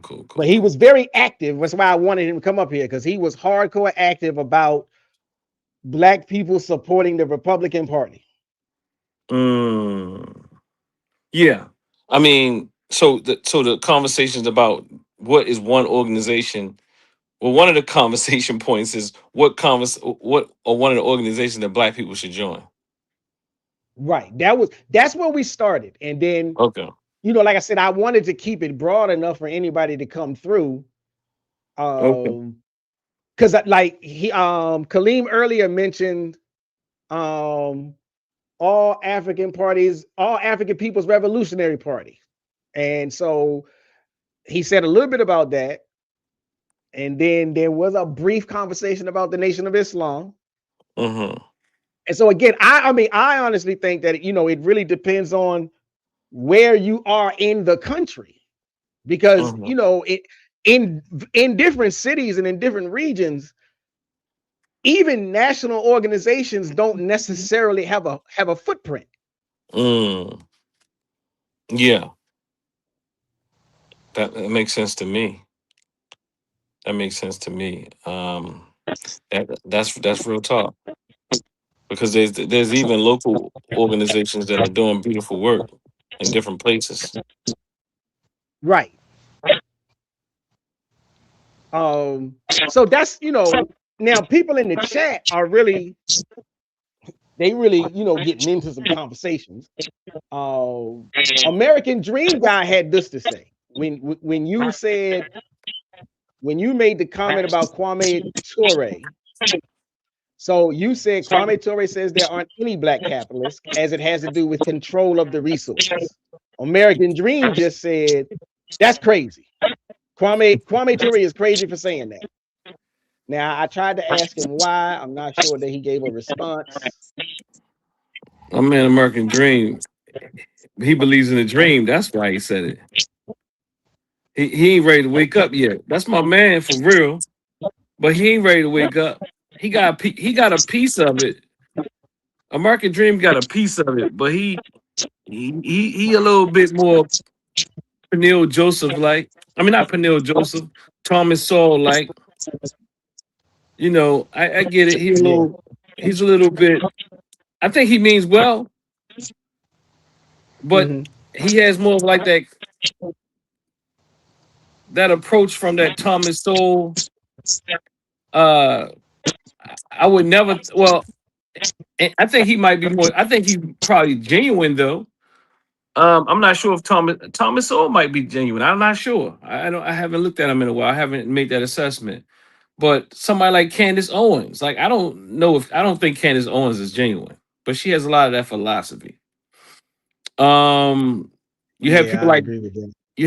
Glenn Laurie, who um who definitely I, I struggle to know whether or not I want to say if Glenn Laurie is. At times I think Glenn Laurie is. I think somewhere inside of him he's genuine, but he also has become famous off of being anti anti black consciousness or anti what's the term I'm really looking for. Glenn Laurie has he's spoken against everything from reparations to in many instances holding black people accountable for their own conditions. Is he just a contrarian, Well, or is it more deep seated than that?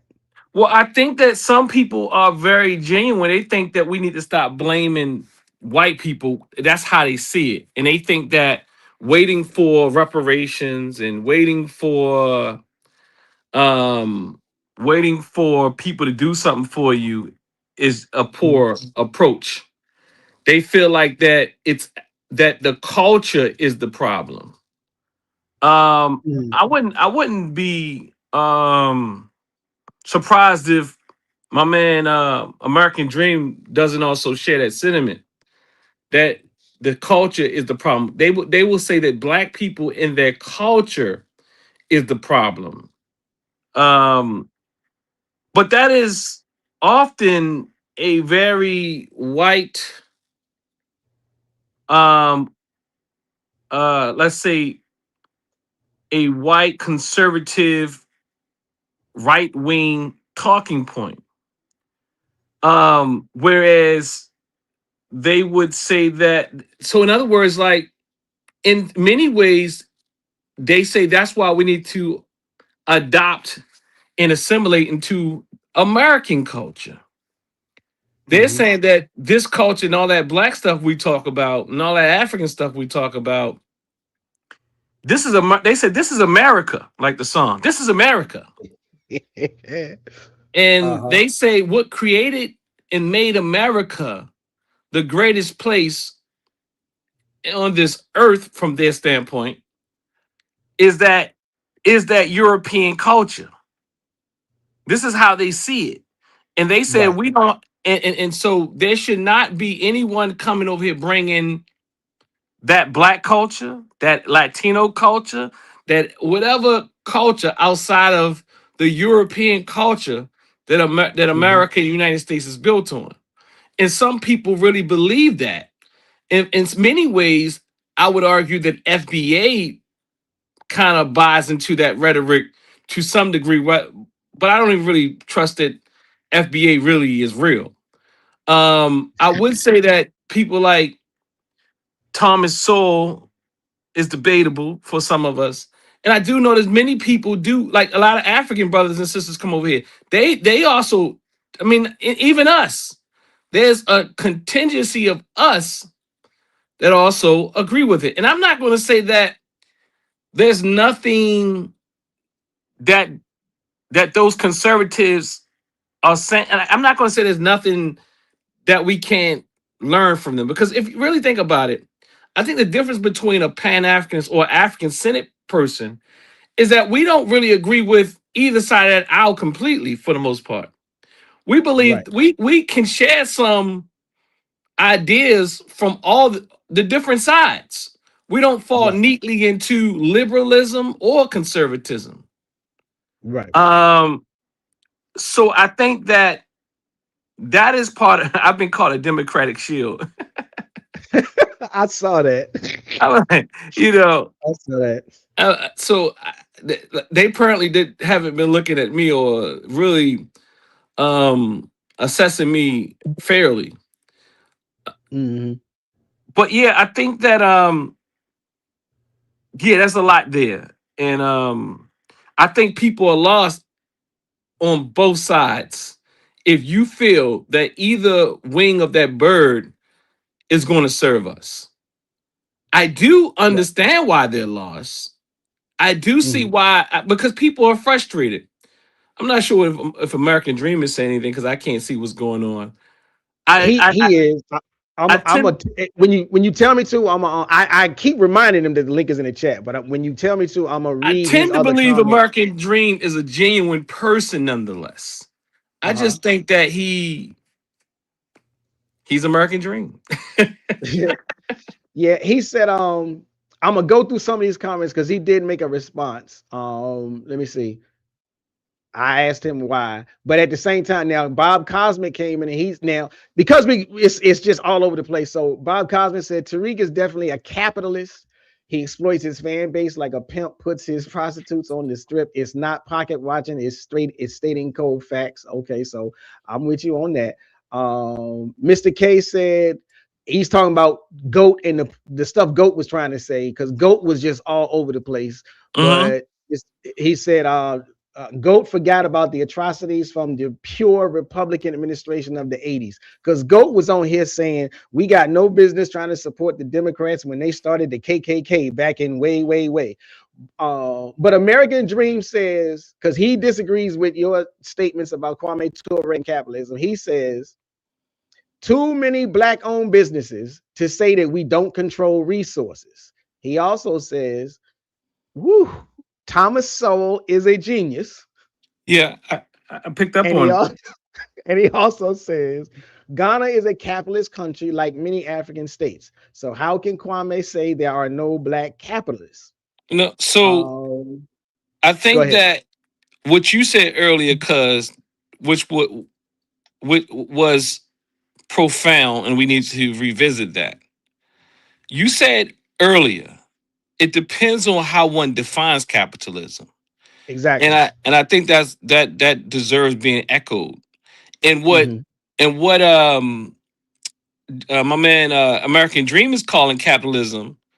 And even the one definition you gave, I think, which was a general definition, is not the same Right. definition that one like Exactly. Kwame Ture would, or Kwame Nkrumah, Kwame and Ture, Stokely Hmm. Carmichael would actually agree with that. He would talk about in American Dream, when we speak about Kwame Ture, he's not talking about businesses. He's Hmm. not speaking about businesses as, and he's not juxtaposed. He's not equating owning a business to controlling resources. A lot of people can own businesses but control Hmm. no real resources. Yeah, because a lot of people, I think even I'm on mute, cuz. oh shit, here we go. Hold on. Oh no, it's not muted. Can you hear me? Oh, I can't hear you. I don't know what's going on. Maybe it's me. Let me unmute. Can you hear me now? Let me go out and come back. Okay. Let me see.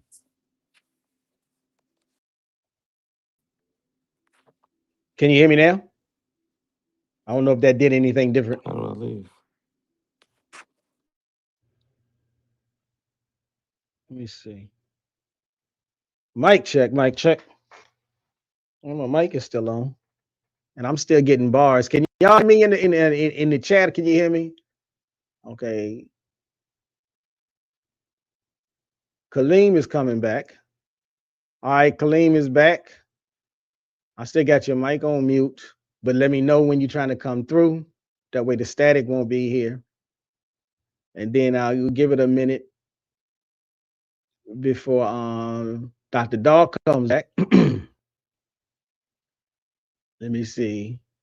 I like what Bob Cosmic said. We'll get back to the other conversation when Dr. Dog returns. Bob Cosmic said we don't need to start a new organization. We have our own organizations that was founded on the 25th of August, 1937, which is headquarters in New York City. This is the Ethiopian World Federation. Okay. I'm not familiar with that one. I'm not intimately familiar with that. It seems like I know. It seems like I've heard of that one, but I'm not.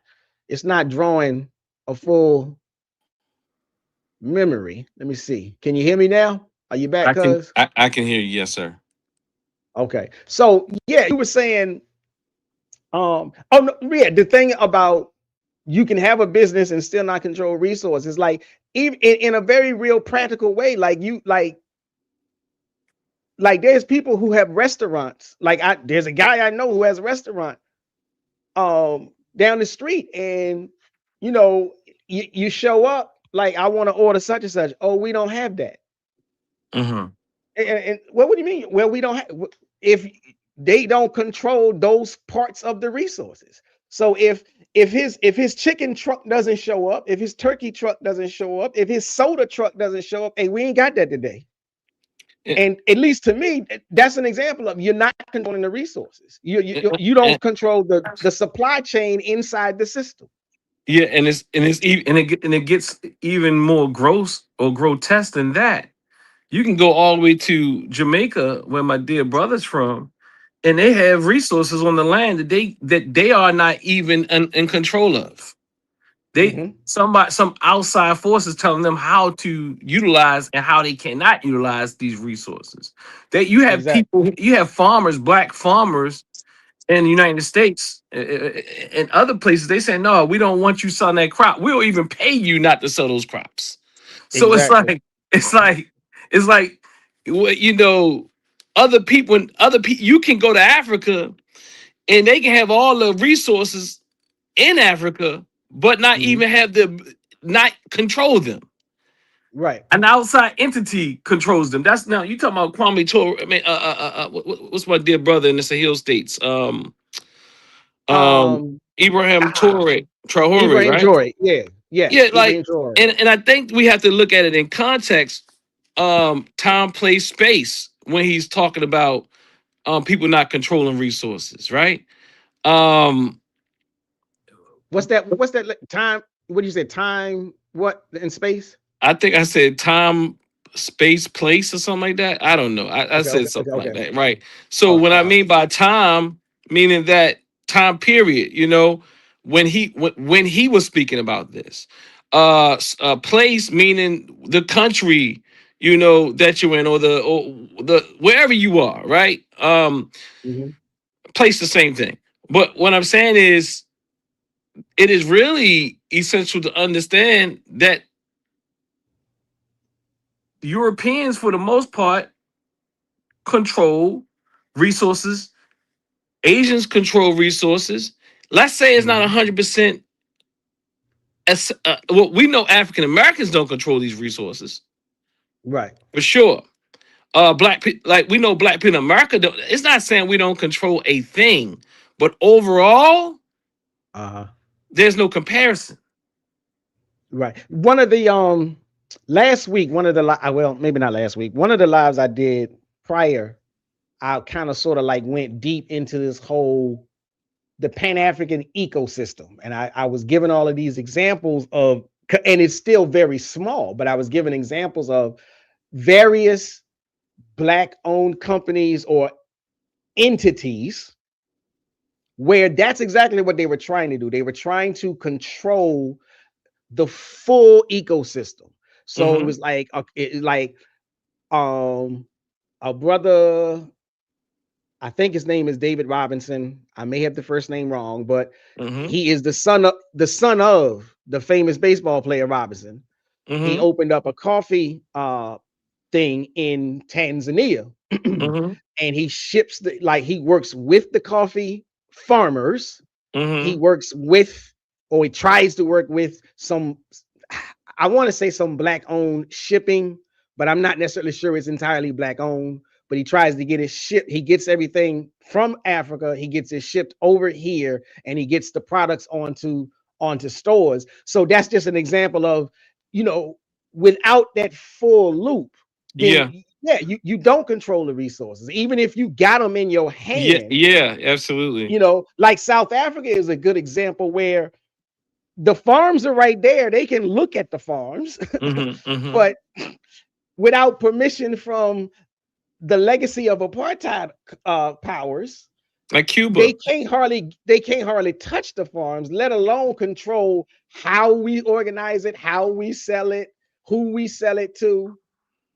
So, And the scale piece is important as well.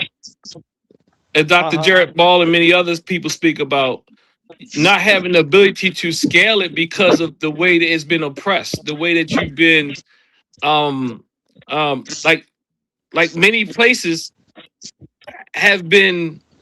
I'm sorry, I'm hearing the feedback. It's messing with my ideas. Oh, that's yeah. Hold on. That's yeah. It's something going on with Kaleem's setup.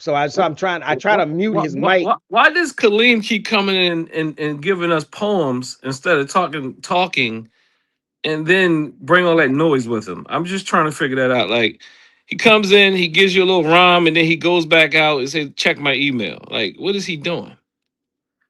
Hey, I've been trying I've been trying to build with Kaleem for about a year. Oh, I'm just glad that he's here.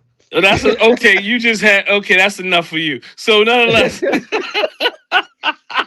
hey, hey, Kaleem, I ain't messing with you, man. I just know Kaleem funny. I mean, Kaleem is poetic. Look, because I gotta get to this gym, but I don't know. Kaleem, where you at, man? Hold up. Look, I came in because so the Kaleem would talk because he was he was talking from very poetic and spiritual, I guess. I don't know what term to put on it. He was saying when three or more gather, that's when I can talk. So I came in the building and he was rhyming and reasoning while he still couldn't talk. Right. Now he back and he didn't even change his little tag name to why is this a two-man conversation? So look, Kaleem, I'm gonna mute my mic so that you can speak. I have to do this mute thing because for some reason, when your connection comes on, there's a lot of static. So I gotta mute at least one of these mics. So I'm gonna mute up and then I'm gonna click yours to go live so you can speak on, the topic or what.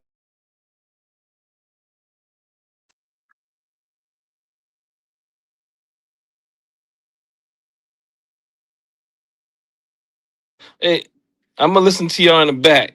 I mean, I'm gonna listen to you on my way to the gym.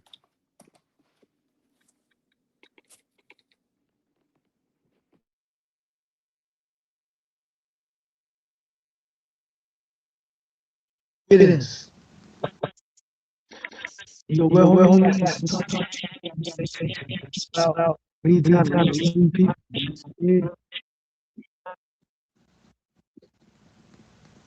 I mean, we always some points. We're talking about the importance of organizations. We brought up coming to raise them, organizations. He's the one that actually guided me to really have that platform because he always talks about the importance of organization.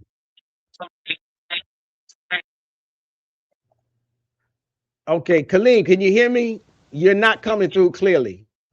I know I could not hear you. Now, maybe the audience could hear you, but I did not hear anything that you said.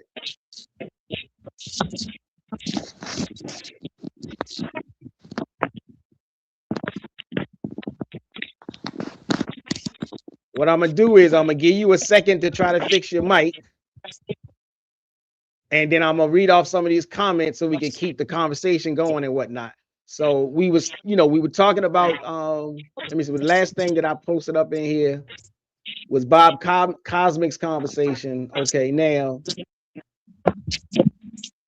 So now Bob Cosby said, "Damn, America is the greatest country in the world if you're white, like white on rice. You know, otherwise it's hey, I'm gonna be quiet." Bob Cosmic said Thomas Sowell has always been suspect from my perspective. Yeah, and I think Dr. Dahl was kind of like alluding to that, even though American Dream guy thinks he's the best thing since sliced Wonder Bread. Let's see. Bob Cosmic says, let us not confuse African conservatism with European conservatism. They are different. Indeed.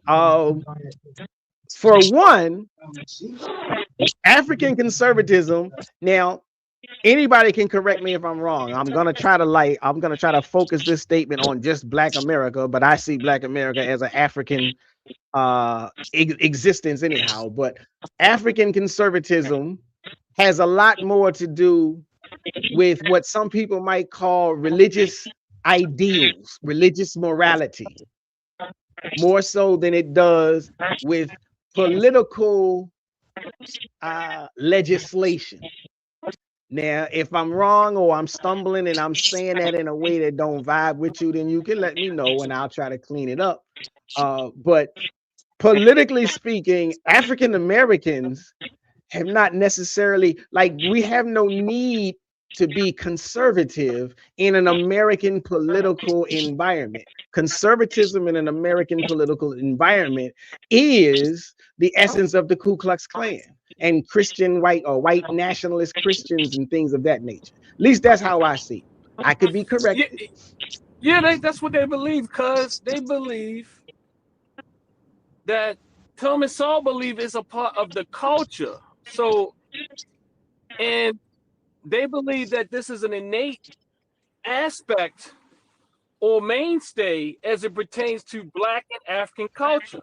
So that's why when people come after Frank Zainu, if we study more, we realize that Frank Zainu is not the only one saying these things. Frank Zainu is perhaps a Thomas Sowell, a Sowell, and a Glenn Laurie, and what's the little, he's that type of, you can tell that he's studying them. So these ideas are coming from other, well, you know what? I'm not sure if Thomas Sowell has some. I think he might be. I think he's American Black, American Black, or American African, or whatever you want to call it. So, and so yeah. So these ideas aren't new, and honestly, I am not convinced that people who adhere to these and think these are good ideas aren't being genuine. Again, I think American Dream, it believes this is the way, and this is what we need to do. In other words, what it does is just put all the onus back on us. And what it says is, you are the problem. You are responsible for your problem. We need. Hey, can you mute my dear brother? His mic is horrible. Yeah, let me. Okay. I don't even know how you was talking through it. Hey, so what it does is says, and I get it.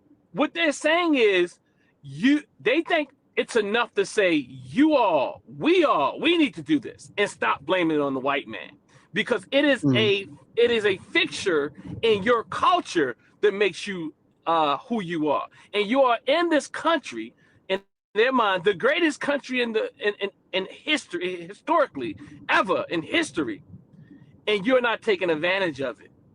So it's saying, stop waiting for the white man to do something for you. There's something in that, but it doesn't go far enough.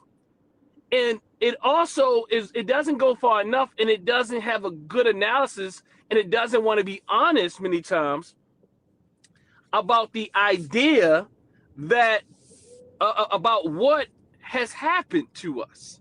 And I mean, not just us Black people in America. I'm talking about Black and people of color, if we can use that term, everywhere.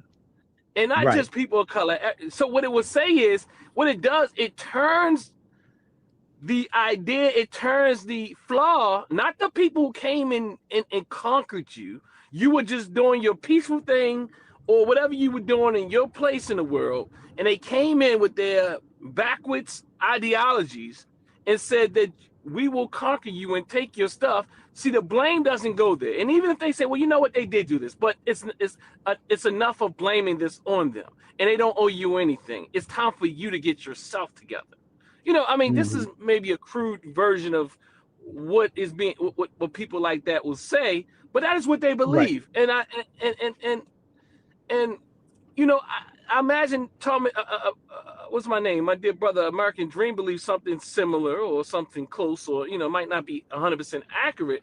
It might be slightly off, but again, I understand why they believe that. It's just not 100%. It doesn't go far enough. And it's also missing a lot.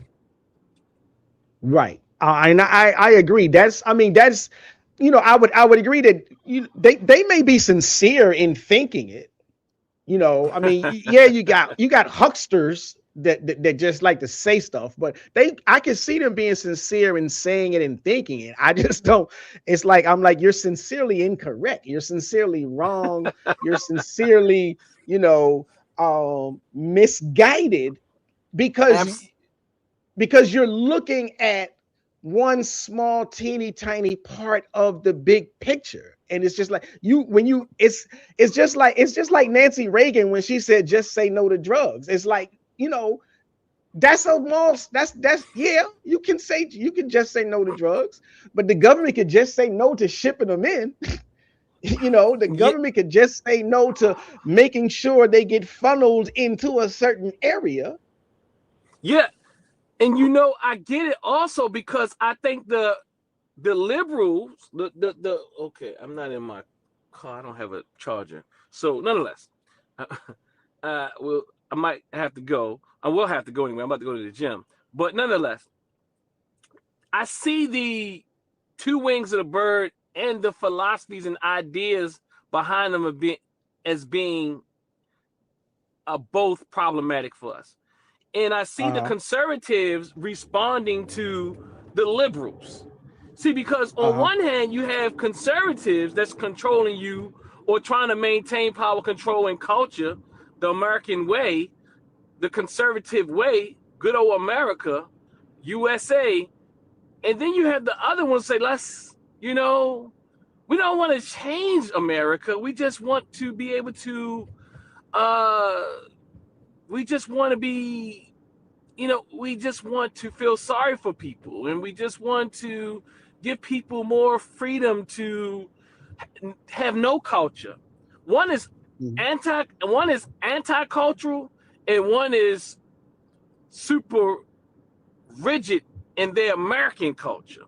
One is everything goes, and one is nothing besides American culture goes. My way or the highway. So it's like this dichotomy that I see in these two parties and these political ideologies, which neither serve us. Right, 100%. Now, let me see. So American Dream is still rocking and rolling with his defense of, I guess, capitalism. He said he done went to ChatGPT. I'm trying to find his comment. He's the worst scholar with that ChatGPT stuff. I mean, he literally, I went to ChatGPT, and this is what they said.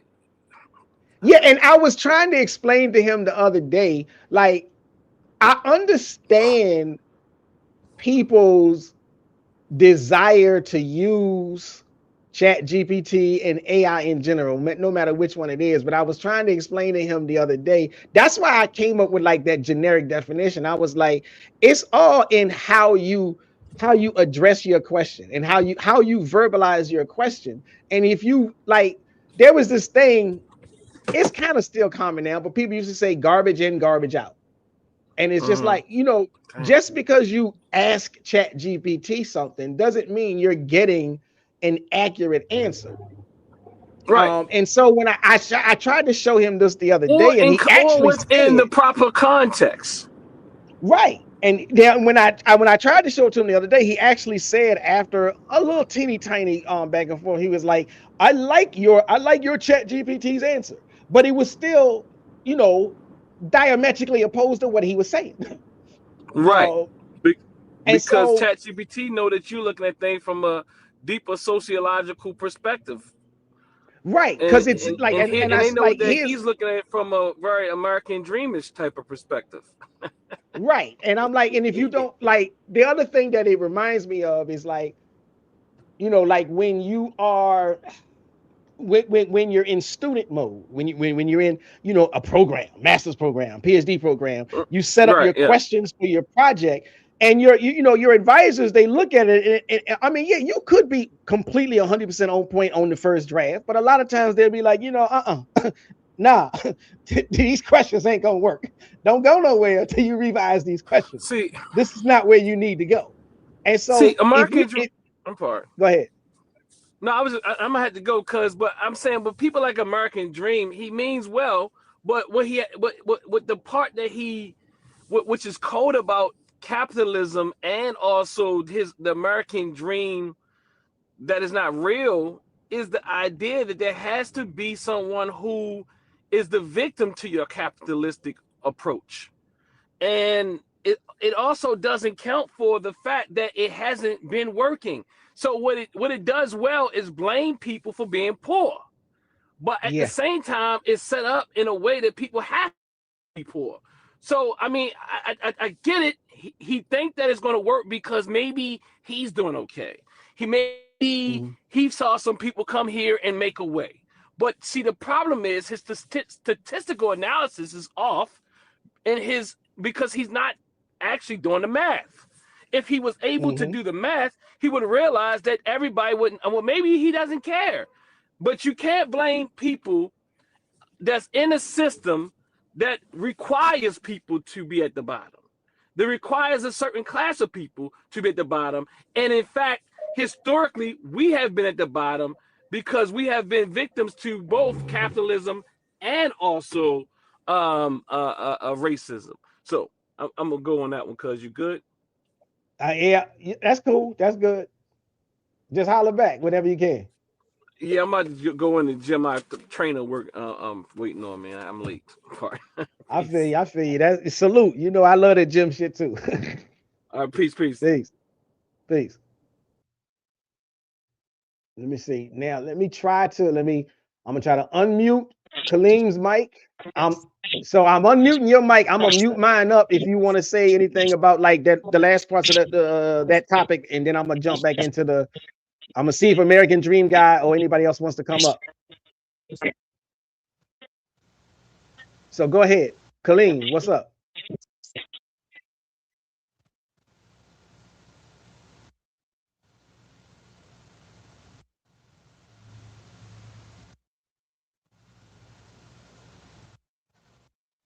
Hello?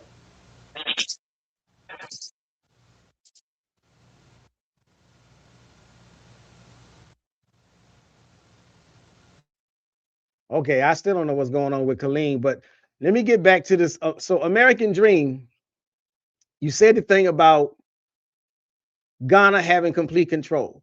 So we're gonna play this little Chat GPT game if you still here. Because the whole thing is, or at least part of the thing, not the whole thing, is so when I asked Chat GPT to some extent exactly what you asked. And so Chat GPT says, short answer, the claim that Ghana's in 100% control or total control of its resources is not accurate. Ghana does not control 100% of its natural resources. And it starts to give me some examples. And it says, A, foreign companies dominate the extraction. In major sectors, there is heavy influence by multinationals. If you look at gold, Now, yes, Ghana is one of the top producers globally, but Newmont Corporation and Anglo Gold Ashanti are two of those multinational companies that control those resources. If you look at oil, Jubilee Field, Tullow Oil, and Cosmos Energy, these firms provide capital, and he who controls the purse strings. These firms control technical operations, and they take a significant share of the profits. That alone means it's not 100% control. That's just one example. Now, my chat GPT is giving me A, B, C, D. I don't have to go into all of that, but it's got 4 different levels and layers of examples of extraction that show and prove Ghana does not have control of its resources the way you seem to suggest, or the way some people seem to suggest. Now, that's also a reason why, like I said, depending on how you formulate your question, depending on what kind of deep dives you ask ChatGPT or any AI platform to do, that depends on what you get. And it also depends on how you have organized or programmed your ChatGPT or your AI, because the AI platform is it's built in such a way where it's going to learn you.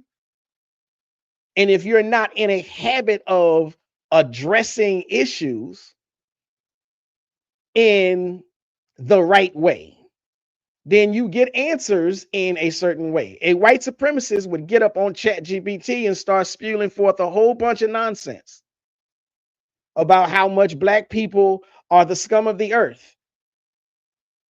And that white person's ChatGPT is going to give him all the reasons why he's right. So I just say that as to say, and again, now I disagree. You say that my ChatGPT said what yours said. No, it didn't. It didn't, not in essence.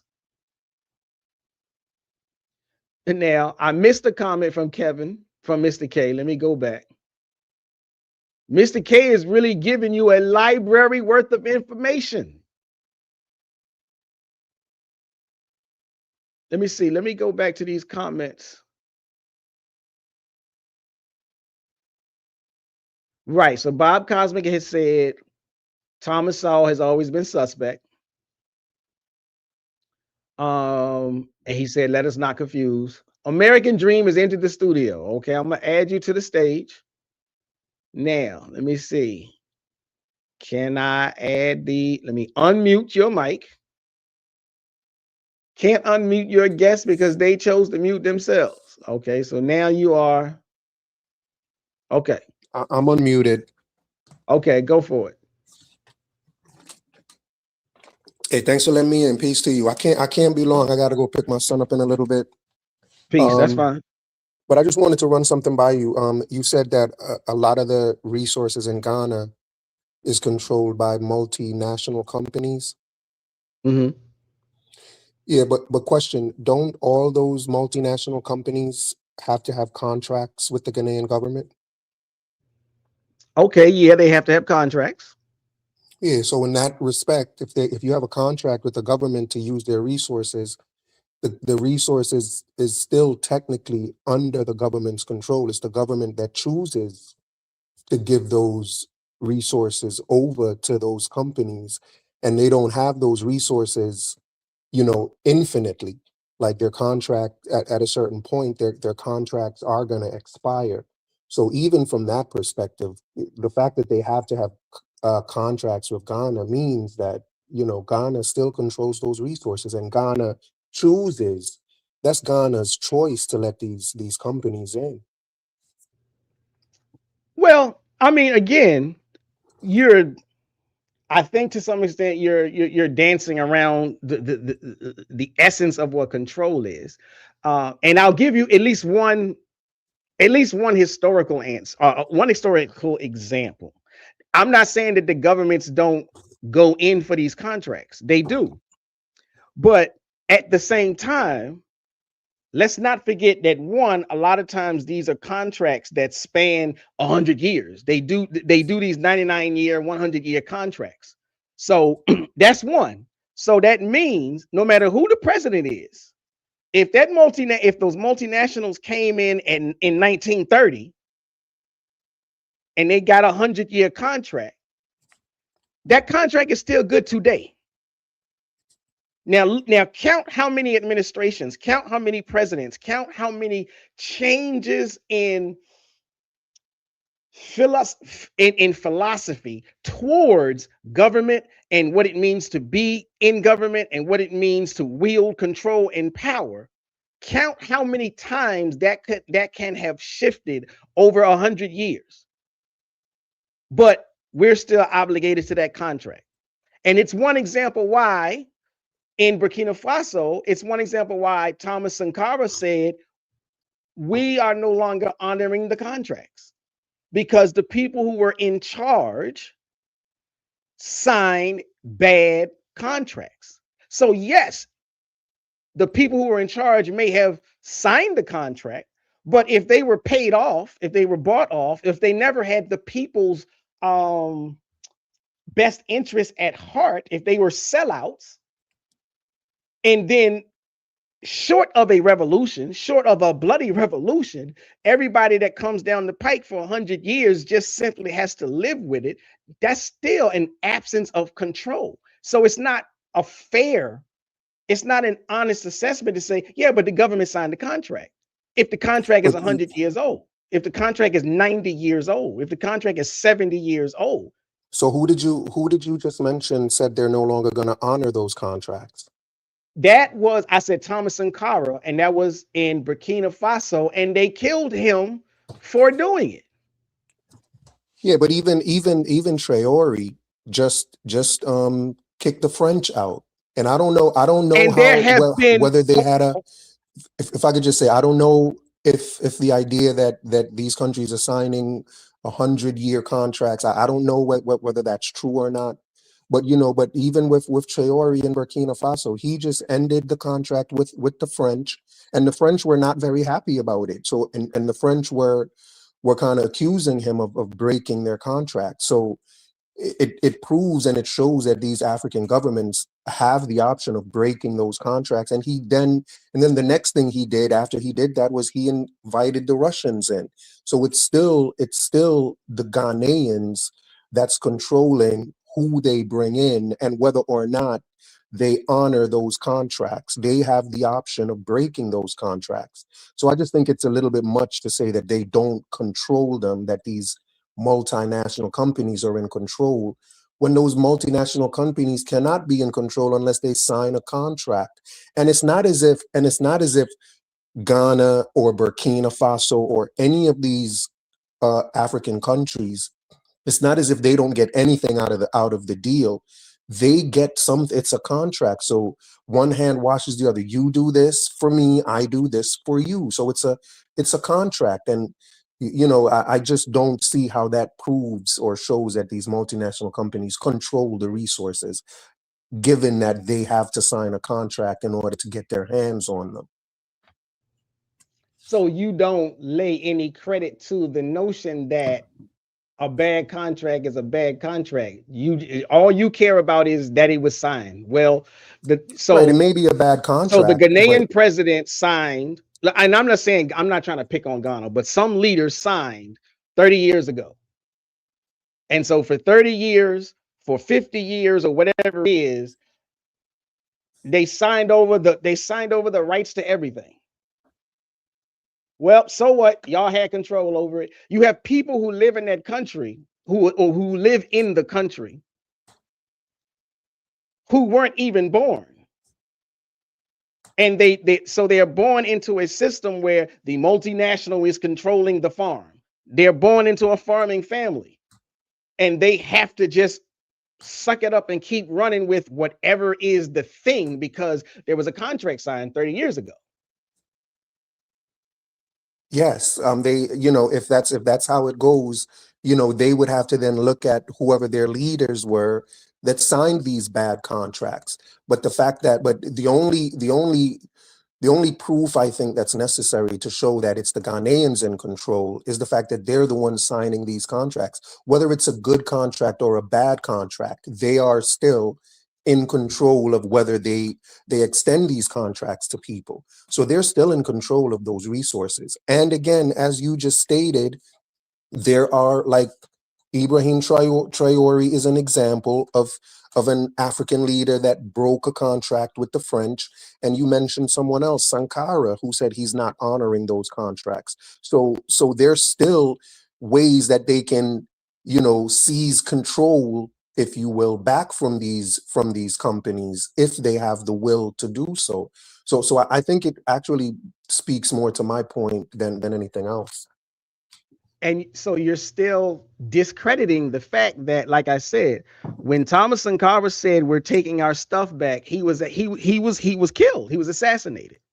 And that's not that's not the only time that happened. So that's not like a one-off. When these other countries stand up to say this is a bad deal, like you said, okay, even with Ibrahim Traore. Okay, he hasn't been killed yet, thank God, praise God, and I pray that he doesn't. But there's been 23 assassination attempts on him because he told the French, we ain't running with this old stuff no more. So again, the idea of being totally in control is a misnomer. But I'm not saying that they don't have any control, but you're saying they have total control.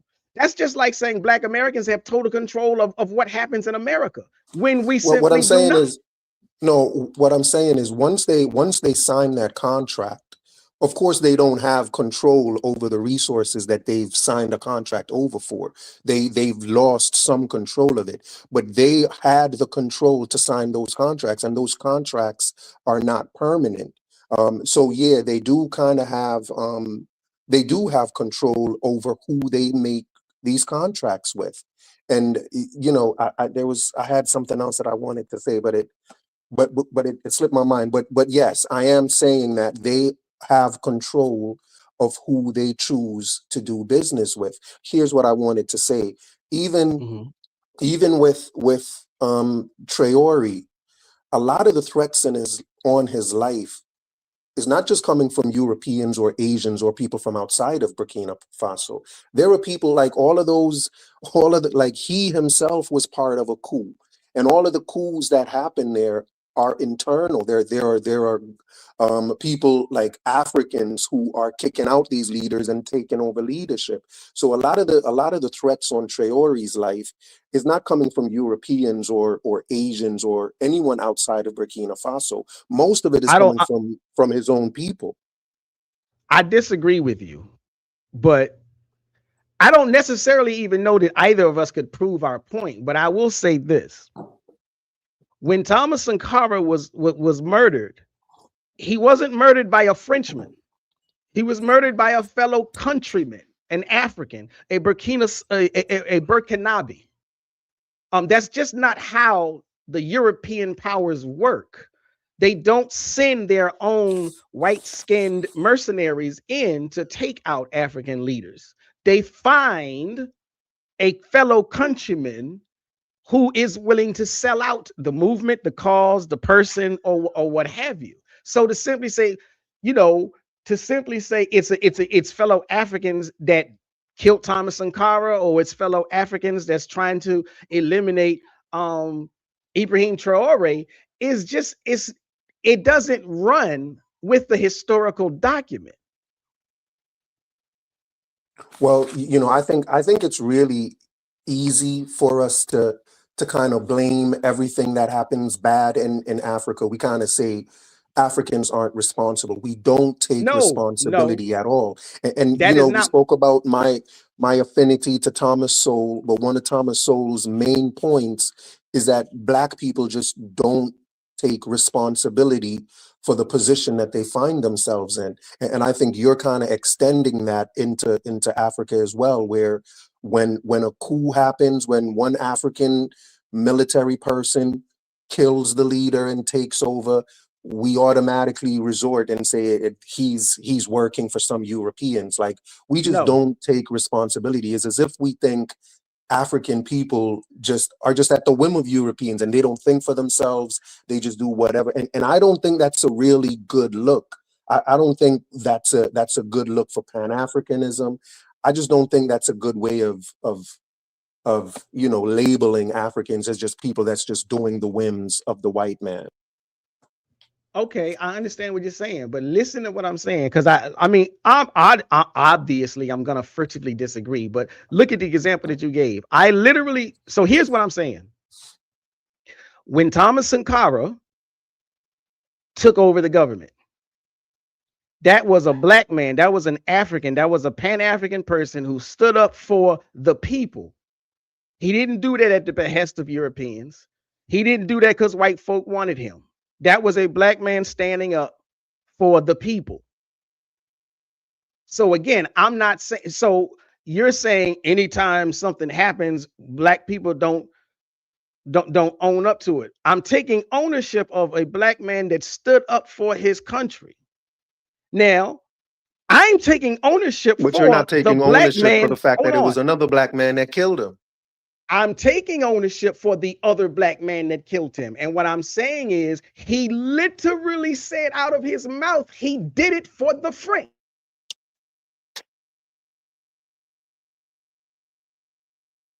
Or did you freeze up, or did I freeze?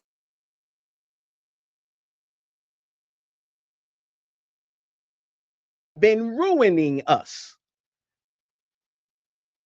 So I'm not blaming the French for something that the French didn't do. They told Blaise Compaoré, get rid of him if you want to be in power.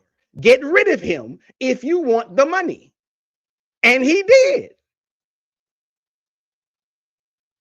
And he remained in power for like 30 some odd years until the people rose up again and said, you know something, we're going to take our pitchforks, we're going to take our shovels, we're going to take whatever we can get our hands on, and we're going to get rid of you. And that's how they got rid of him.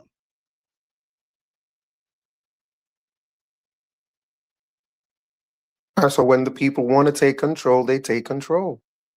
Right. And it took 20 to 30 years for them to say, for enough people, just like on the plantation, it takes a certain number of years. It takes a certain spectacle of an event, just like with the civil rights era. It takes a certain number of years. It takes a certain spectacle of event. It takes certain people to be born and to embrace and encapsulize and materialize whatever the God-given, if you want to call it God, whatever the energy is that it takes.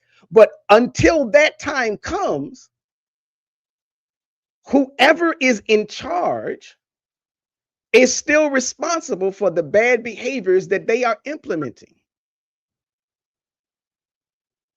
I never say that black people anywhere are not responsible for their own uplift. But I also never say that white people anywhere are free from blame for the lack of uplift.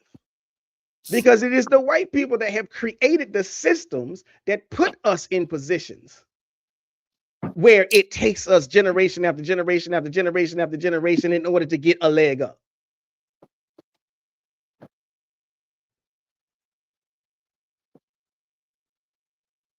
I mean, I hear what you're saying, but I still disagree.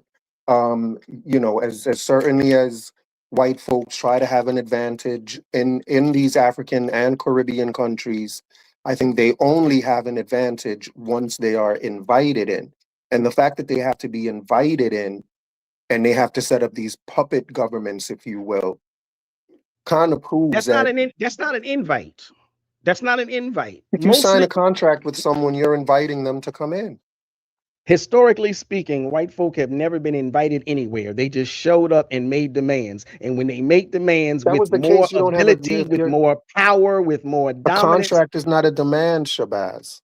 When they have contracts with these multinational countries, contracts that they can break, like a country that comes in and a multinational company that comes in and is making demands, you don't make a demand and then say sign a contract. Like when you make a demand, you just say, just do what I want. There are no contracts involved where I have to do something and then you do something. That's not a demand. That's an agreement. A contract is an agreement, not a demand. That is not true. I'm sorry, but that is not true. I'm gonna have to. You are oversimplifying. You're oversimplifying it on purpose. A contract can be a demand, and I don't A have to contract is demand never you. a I don't demand. have to. I don't have to demand that you sign it, but I can coerce you into signing it. And you can get out of that contract. Any contract you're coerced into, you can go to court and say this And contract is void again, because it wasn't in good faith. Now, if you're saying all of and these African countries are making contracts in bad faith or are being forced into these contracts, I think that's not true. I think you're kind no, of I'm not stretching saying the that. truth a little No, bit. what I said was what I said. The examples that I gave was I literally gave examples of administrations that exist in a certain era and time period, signing contracts that last well beyond their administration. Now, it's one thing, just like in America with certain, not all, but certain legislative things, like when a president signs a proclamation, it's only good while that president is in office. The next president can rescind it. But then there are some things that last beyond that president. And so if it lasts beyond that president, it doesn't matter how good or bad, but particularly it doesn't matter how bad it is. If it lasts beyond that president, just like when a president, just like when a president selects a judge on the Supreme Court, that's a lifelong seat.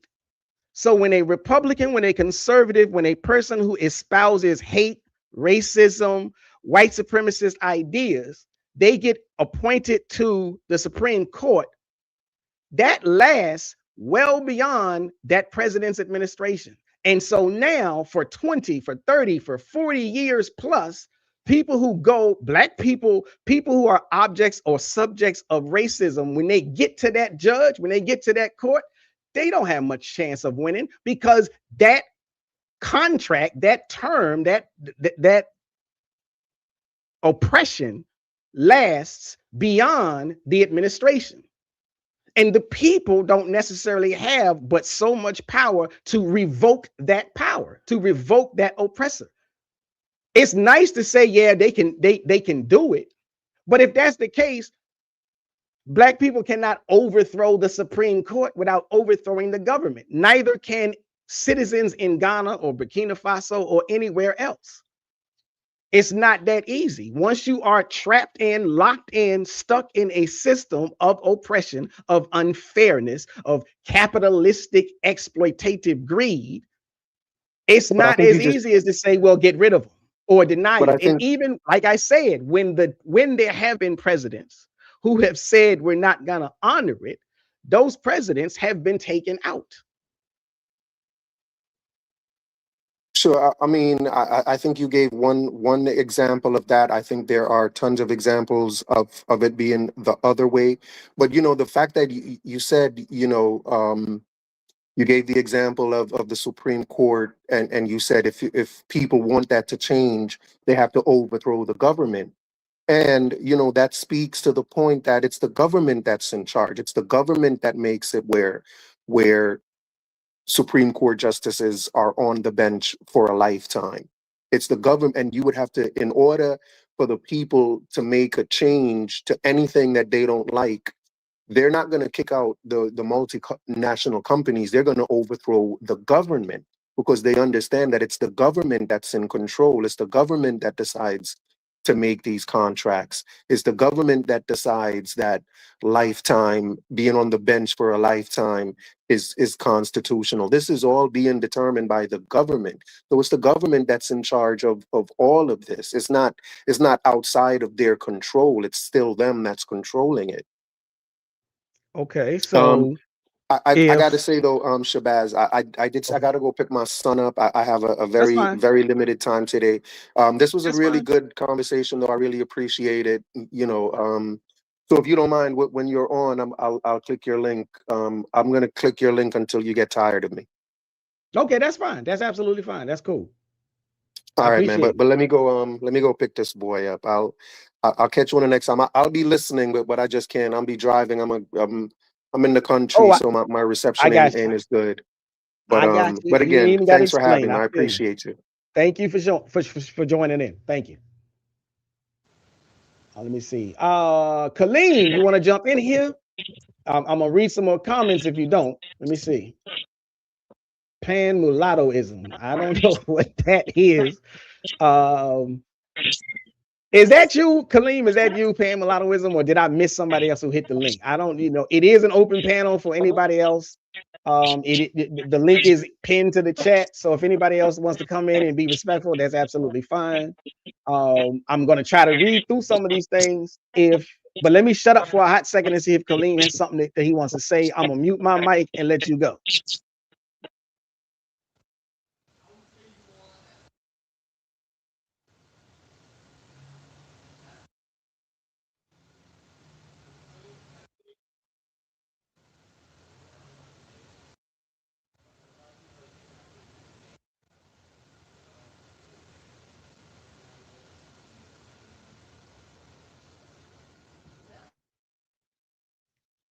Okay. I don't know who Pan mulattoism is, but Peace. peace. How you doing? And thanks I'm for do- having me. I'm doing good. No problem. Yes, sir.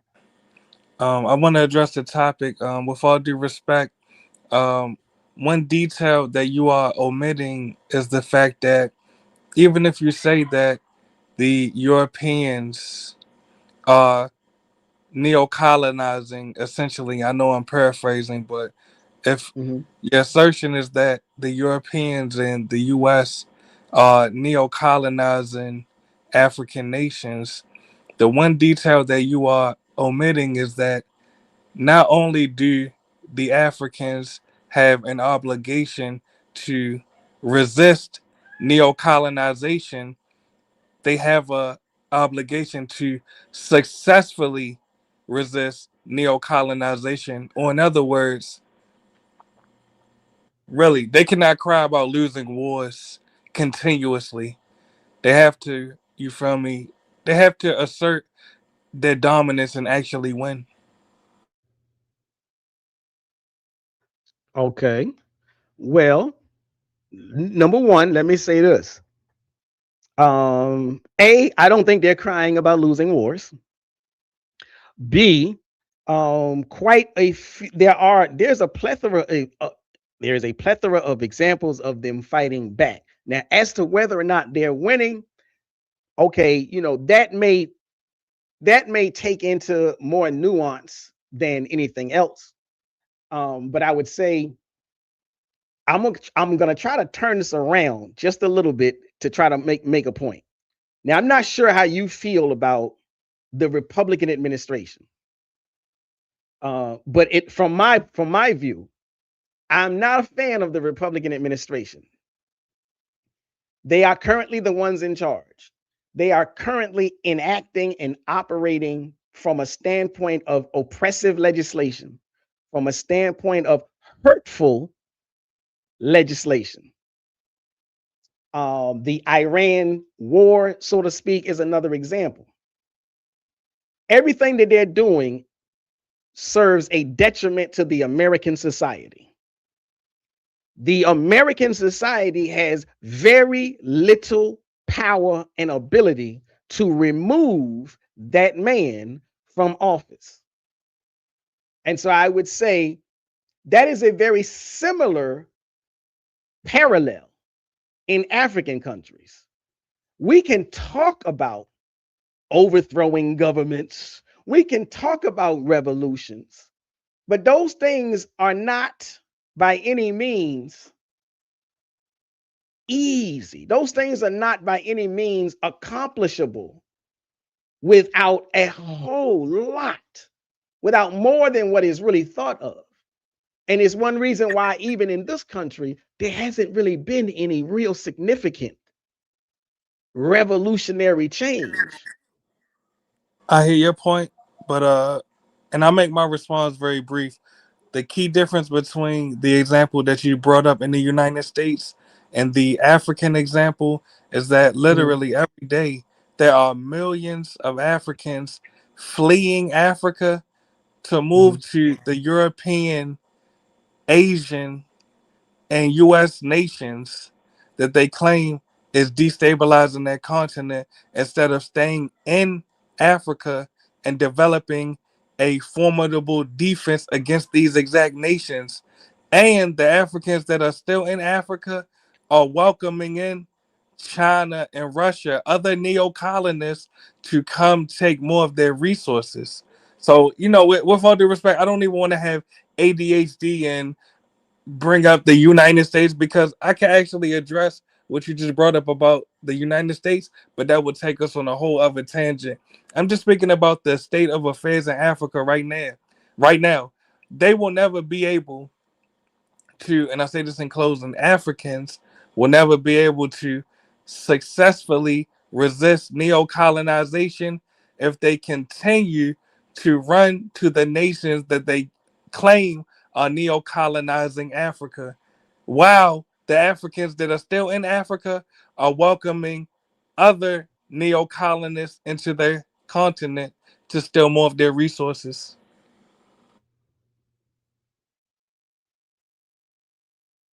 Okay, I mean, I hear you.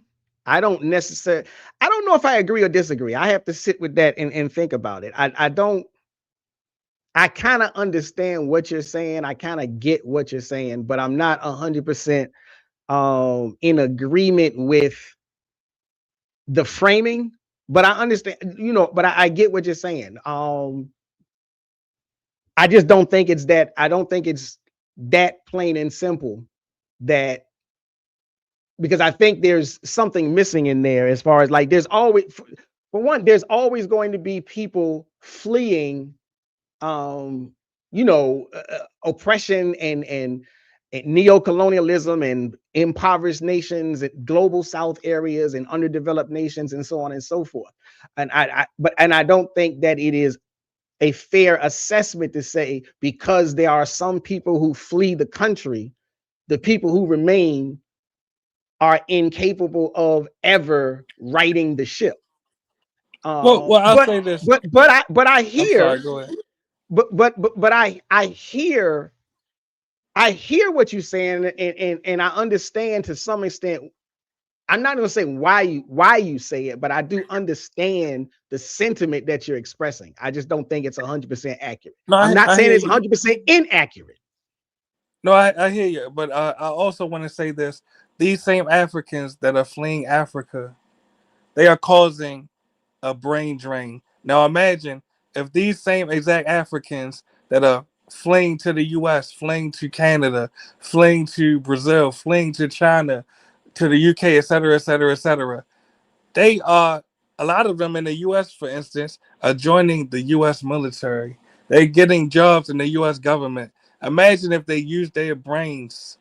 Imagine if they use their intelligence to stay in Africa and develop, let's say, for example, nuclear capabilities. Maybe Africa wouldn't be so easy to subjugate. And that's just one example I just brought up. Really, these same Africans that are working for the U.S. military that is building AFRICOM military bases throughout the continent of Africa. It's Africans joining that same U.S. military to do this. Imagine if they would have stayed in Africa and joined the military in the African countries that they are coming from, and help strengthen their borders and strengthen their continent. So, with all due respect, I have to say that this is the elephant in the room that a lot of the Africans and the Pan Africans don't want to address. If you continue to flee your country, you have literally opened the door for neo colonists. You've opened the door for foreigners to come into your country. Matter of fact, these same foreigners will use that same route that you used to escape your continent. They will use that same route to enter your continent and take all of your resources. Really. Okay, I think I missed the last statement that you said, but to Yes. say, If you continue to flee your continent, and this is to the mhm, Africans, if you continue to flee your continent, foreigners, the neo-colonists, will use the same route that you used to flee Africa. They will use that route to enter Africa and take all of your resources. Really? hmm. Let me. I'm not gonna say that I can address everything because it was a mouthful, and that's negative. It was just a lot to that. But I'll say this. Yes. Yes. I'll say Pause, of this course, but yes. for one, I don't necessarily disagree with you about the brain drain thing, and I say that because I've heard leaders everywhere talk about the brain drain. There are American leaders who have discussed the brain drain in America because there are intelligent, if that's what you want to call it, Americans who are getting their education and leaving America. There are Exactly. English and French leaders discussing the brain drain because people in England are getting their degrees and leaving England. People in France are getting their degrees and leaving France. So I agree that brain drain is a real thing, but brain drain happens everywhere. Number one. Number I agree. two, the same thing, or not necessarily the same thing, but when you say, oh, those Africans come over here and they join the army, there are a cotillion, I don't know the right number, but come on now, there's a truckload of African Americans who have joined the US Army, and their presence in the US Army has done nothing for the African American community as a whole. And I I only agree. say that to say, just because you join an army, whether it's the one in the country you were born in or the one in the country that you moved to, that has no impact whatsoever on whether or not the country in question can make any kind of an improvement. Well, can I tell you the key difference, please? Go ahead.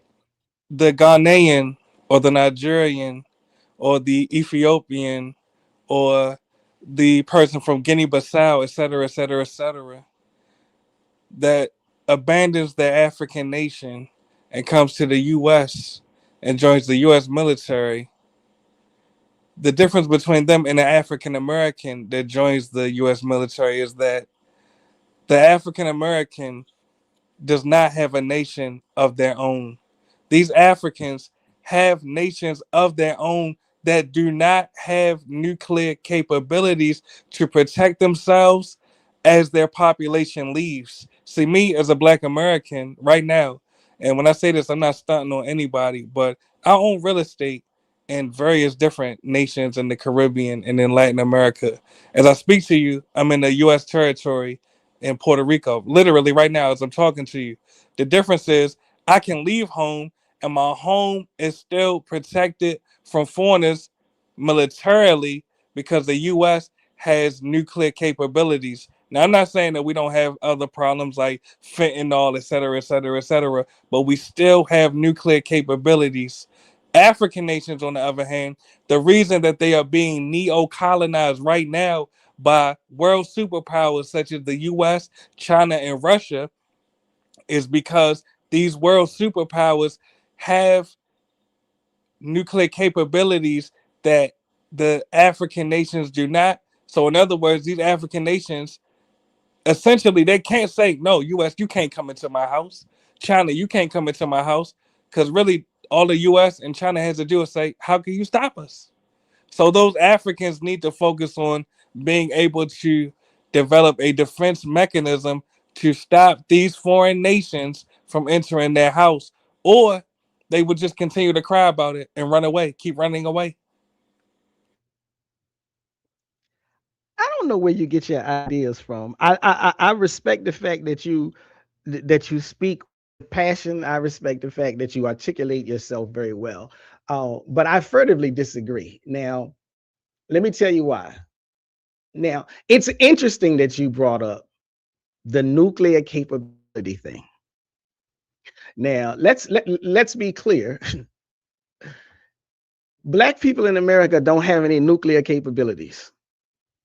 So you kind of I just agree. champion the white you champion in the white man's protection when you Well, can even I ask try to you? make that a meritable statement. Well, why do you say this? Just for Our clarity, can home I is ask you? protected because we got nuclear capabilities. We don't got nothing. Well, can I ask you why you The say that's white the white man man's got protection? nuclear capabilities. Oh, Well, can I go ask you why ahead. you believe that's the white man's protection? May I ask you that? No, you said it. Okay, hold on. I'm saying it's the white man's protection because it's the white man's government in America. White But why people do you control believe the that? government in America. Why do I believe that? Yeah. Because when I look at the Senate, all I see is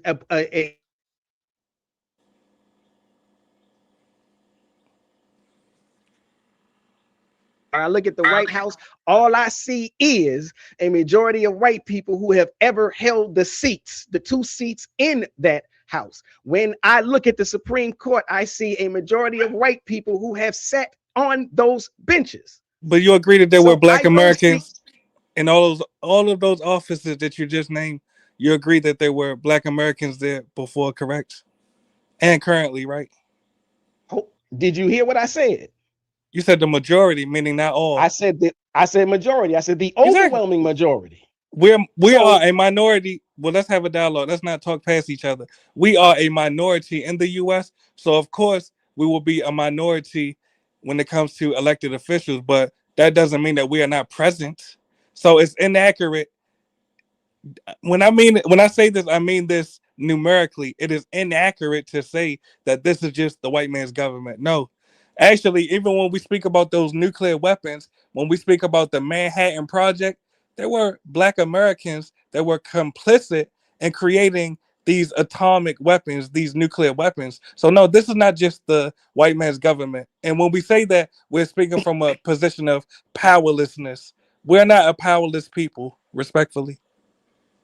okay, I'm sorry that you feel as though these facts make you sound powerless because that's not what I'm saying. That's not what I'm implying, and that's not the and at all. But When you the say this is fact a white man's remains, government, that's not a fact. it is the white man's government. No. The fact remains, even if you got Uh-huh. all black people, if you got Exactly. all black people to vote, for instance, I mean, 92% of black women voted for Kamala Harris, and 80 Exactly. to 85% of black men voted for Kamala Harris, and she Exactly. failed to win the seat. The Yeah, I fact agree that we're a the overwhelming minority. majority of Yeah, black people voted for Jasmine Crockett and she is out of a seat. The fact that I agree.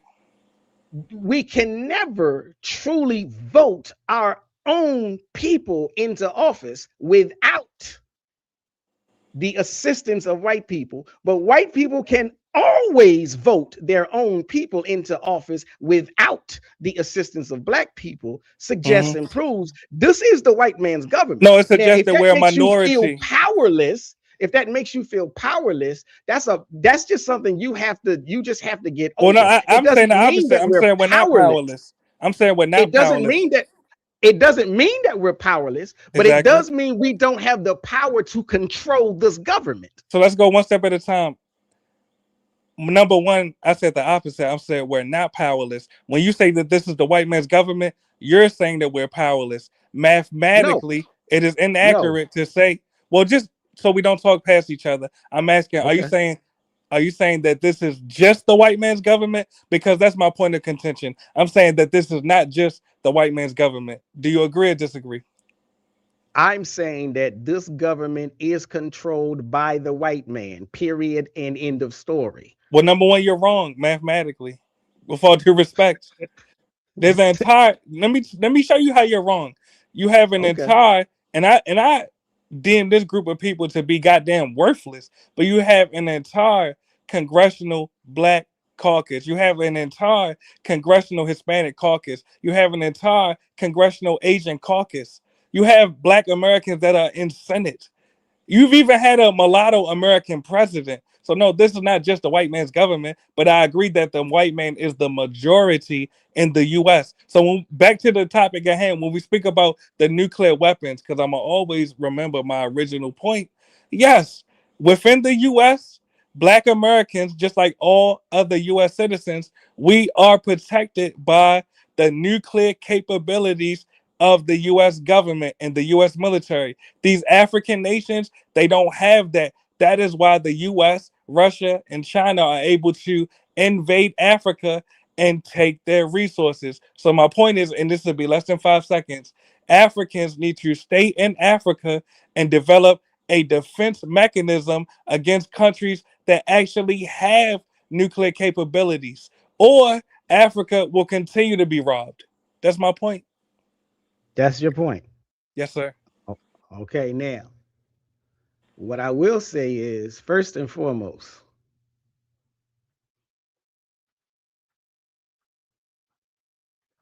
global South countries that have been attempting to develop nuclear capabilities now get decimated. So when you don't have nuclear capabilities, you can't just say, well, we gonna get them and we gonna work on them, because you get bombed and you get destroyed. Now, that notwithstanding, the idea that the only way that the African governments or the African countries can protect themselves, if it's true that the only way they can protect themselves is to develop nuclear capabilities, then what are they going to do when America bombs them, like America did Iraq Hiroshima. and Oh, Kuwait all right. and Hiroshima, and I mean, you speak of this agency that we as Black people have in America, which we have agency, but I think there are limits to the agency that we have. And again, I'm not comfortable. I'm simply not comfortable. I'm not saying I disagree with you. I'm saying I'm not comfortable with this idea that we have all of these protections in America because of the nuclear capabilities that America has, when they've dropped not nuclear, but they have bombed Black people in Philadelphia. They have bombed Black people in Tulsa, Exactly. Oklahoma, I believe. Exactly. I believe it was. So the idea that Black people have this protection in America just doesn't ring with me. No, I'm saying protection from foreign nations, but I agree that the U.S. government has definitely bombed Black Americans for sure. Okay. Now I'm a let me see. There are some people in the chat room that are taking issue with some of your comments. Bob Cosmic is one. He says, well, let me see, what did he say? What resources? No, Kevin, Mr. K says, what resources are China taking from? They have resources of their own. Like, oh, I think the idea is challenging the notion. I'm not necessarily even challenging the notion that African countries don't have predators lurking in their midst. I don't necessarily know that it is China or Russia so much as it is the US and France and a couple other European countries. I think for the most part, when China goes into African countries, they're the ones saying, how can we break bread in an even keeled fashion?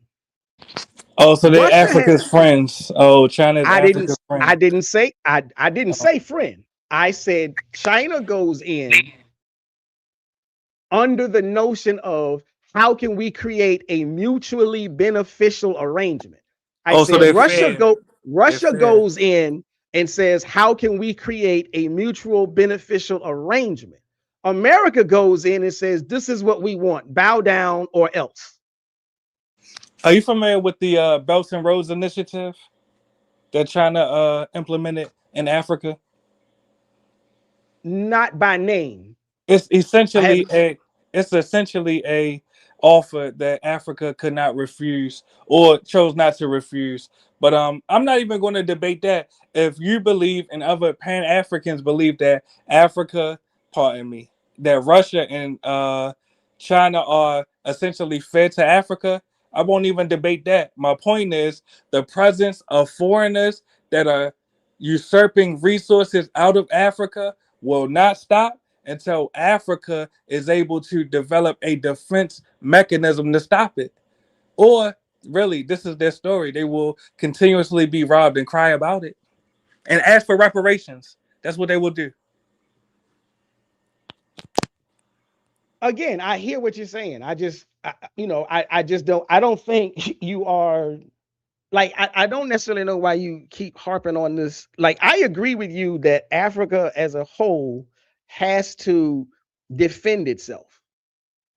I don't think that people who flee Africa, because that's your phrase, I don't think that people who leave Africa for whatever reason, whether they're reason for leaving for reasons of finances, better life, reason for leaving for reasons of their life being threatened, I don't think their departure is why Africa is necessarily hurting.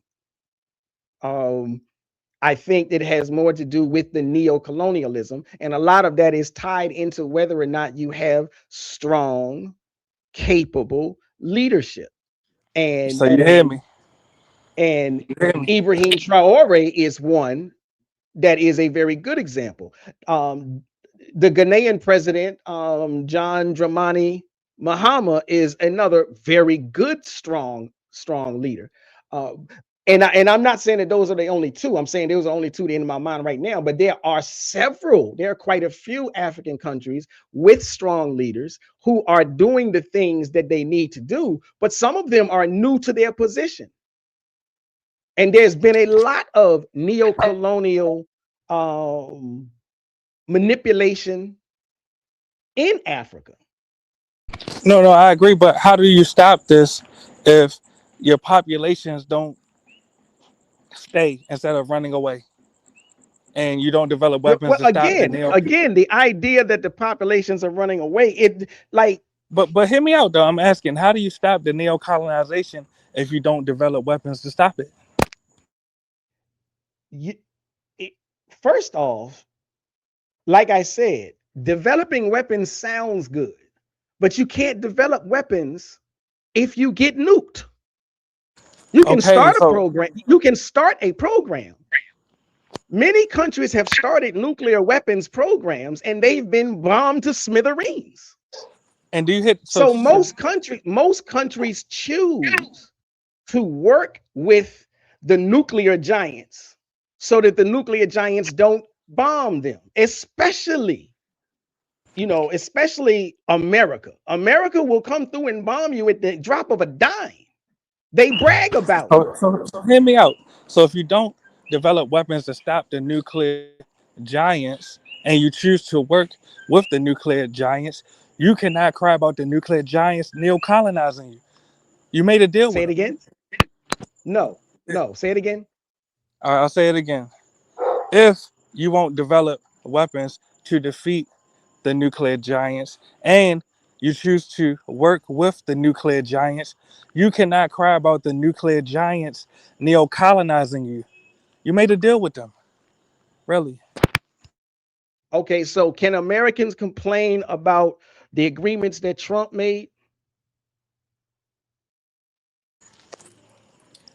If they didn't, and I'm answering your question directly, if they didn't do anything to oppose it, no, you can't complain about it. Really, if you 92% were of black stagnant, women, 92% of black women voted against Trump. 85% of black men voted against Trump. There are other numbers. 45 to 48% of Latinos voted against Trump. The yeah, numbers are yeah, there. I'm trying to answer that. Let me tell you why you can't complain, and I'm glad you brought this up. Um, those same 92%, I think it was collectively of black men and black women that voted against Trump. They voted for Kamala. They voted for Democrats. These same exact Democrats, and I'm glad we're having this discussion, really, because we had to take accountability too as black Americans. These same black Americans have been voting Democrat for over 60 years. These same Democrats That's have flooded these same Democrats have flooded the U.S. with immigrants to the point that the immigrants outnumber the black American vote. These same black Americans have been voting Democrat. They've been voting to abort our own babies. We kill over 25 million black American babies. Or in other words, if our numbers were larger, we would have a stronger voting power. Our voice you. You know you capping, bro. Well, let me complete my First, sentence, and you you tell me cap. what I said Hold on, was hold wrong. on, hold on, hold on, hold on, hold on, hold on. Let me draw You, you down you for a tell me what second. part You I said was capping wrong. on you capping on two parts. Number one, the statistics and facts that you're saying are wrong. Number two, you're not answering my question. All right, You're tell moving me the what I said that was goalpost. wrong. The question, no, the question was Uh the huh. point that you were making. The point that you were making is that the Africans cannot Exactly. complain if they're not there to change the system. Exactly. And my And did you point hear my was, answer? I and my told you hold that. on, Yeah, go and ahead. my point was that is a faulty logical statement. And my example is, can black people complain, or not just complain? Can black people do anything to effect change in reference to the oppressive system that is currently in place today in America? Well, you changed the question. Because The initial no, question no, was, no, can no, they no. complain? You said, can they complain? You might have forgot. Did you remember your question? I remember the You point said, I was can. trying to make. Because But the question was, black Americans. do you remember your wording? I was answering your Do question. you remember your wording? Exactly. I was answering your question I verbatim. piggybacked. Hold on. I piggybacked off Uh of huh. your wording. So if I did say can complain, that means you All right. said Africans can't complain. So change your question then. If you want to change your question, I'll answer your new question. But I was trying to answer your old question. Can I answer your initial question first? And then we get to your second Answer the question? initial. Yeah, yeah, Yes. the initial question. Yes. The initial question, I was telling you no, and I was explaining why black Americans cannot complain. Did you hear my response? I said black Yes, I Americans heard you. cannot. You said that black people cannot complain because they've been voting Uh-huh. for Democrats all the time. And what I'm saying is that doesn't address. And what I'm saying is that is not an answer. Well, you said something that I said was factually wrong. Are you able to articulate what I said that was wrong?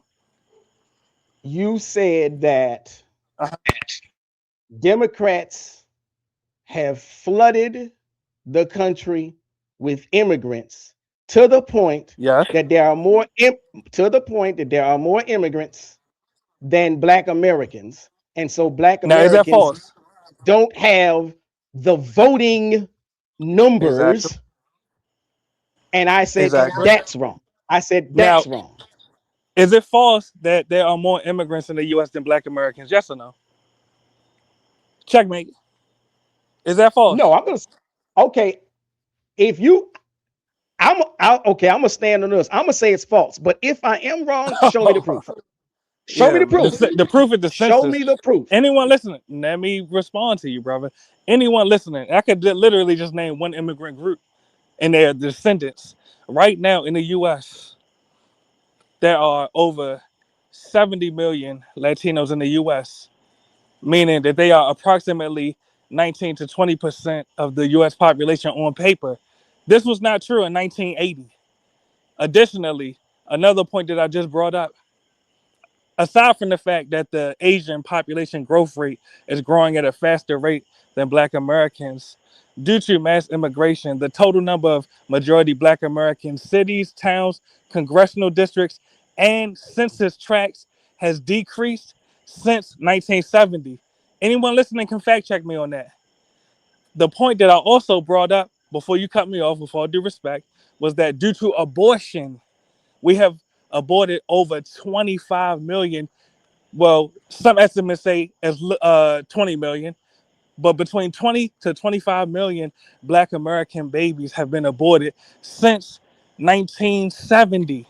Or in other words, right now we are approximately 45 million. We would be at approximately 60 million. No, I'm sorry, 70 million if we did not abort as many of our babies, meaning that we would still outnumber the Latino population. And a lot of these elections that we lost, like the Kamala, and I don't even support Kamala, but the Kamala loss, we would have been able to win that one. And Jasmine Crockett would not have lost if it wasn't for these Democrat policies. So everything I'm saying is factual, and you can fact check me. I challenge you. Oh, like I said that I would concede if I see that I'm wrong. So I concede that I'm technically wrong about more immigrants in America than Black Americans. And I Now, respect and you for I'm that. not, and, Go and, ahead. and, I, and I'm not, and I'm not dancing around it. I'm simply explaining why I said that, because I was only thinking about the Black immigrant because I thought that's where you were going, but that's my own mistake. So I concede that. I Yes, sir. It's all right. concede that there are more immigrants because you're considering the Black immigrants, the brown immigrants, the white immigrants, the yellow immigrants. Okay. And I wasn't conceptualizing it that way. I was only thinking there's no way there's more Black immigrants in America than Black Americans. But so, yeah, I concede that point. Now, So, yeah, I'm sorry. honestly, Go I ahead. don't have any, I don't really have anything to say about the we've aborted more. I honestly, and this may sound crass, I'm not saying it to sound crass, but I'm like, I never cared about aborted babies. I've never, it does nothing to me. It does nothing for me. It's a dead issue. You either make it out the womb and you make it to 18 years old where you can vote, or you don't. That's But how that's I what I'm look saying. at it. That's why Black Americans. Well, that's part of the reason Black Americans are the bottom caste in the U.S. now. The groups that outnumber No, you you subjugate you. can't. No, The you groups can't. that outnumber Here's the you. thing, though. Go ahead. Here's the thing. Here's the thing. One of the reasons I make the statement that I make is because it presupposes that birth equals productivity and productive adulthood. So, and that's just not true. Now, I'm not saying that the 25 million babies that was aborted was all going to be on Skid Row. But you're trying to make it seem as though the 25 million babies that was aborted was all going to be intellectual geniuses and voting No, the no. right way for this, You that, and don't the have to other. straw man. And You this don't have is to straw no, man my hold on. But argument. this You is don't have to why I straw man my say argument though. You don't have to no. straw man my argument. What I'm saying is that's why it's a dead issue. Because if you're not here to cast a vote, if you were never born, you don't matter. Can I tell you why it's not a dead issue? It'll be brief. Once again, Go ahead. I'll repeat my point. The groups that outnumber you will continue to subjugate you. How will you defend yourself against the whites and the Latinos if you give them the demographic advantage of outnumbering you perpetually? How will you beat them? You're not going to beat them by having a bunch of babies that nobody wants to take care of. Did you hear the question though? Because Did you you should want to hear take my care of your own response? babies. Yeah, you didn't You're respond to not, what I said. I said, you're how not, will you? I said, how will you defeat the okay. whites and the Latinos if they perpetually outnumber you and you give them the demographic advantage over you?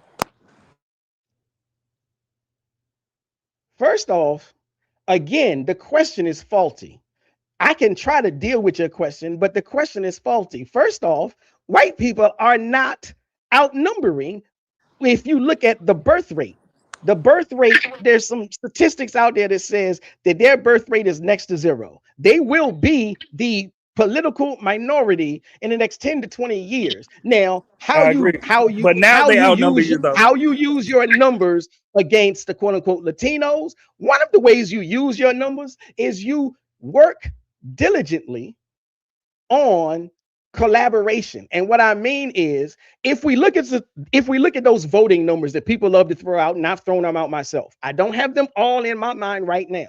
But people like to say the Latinos threw black folk under the bus.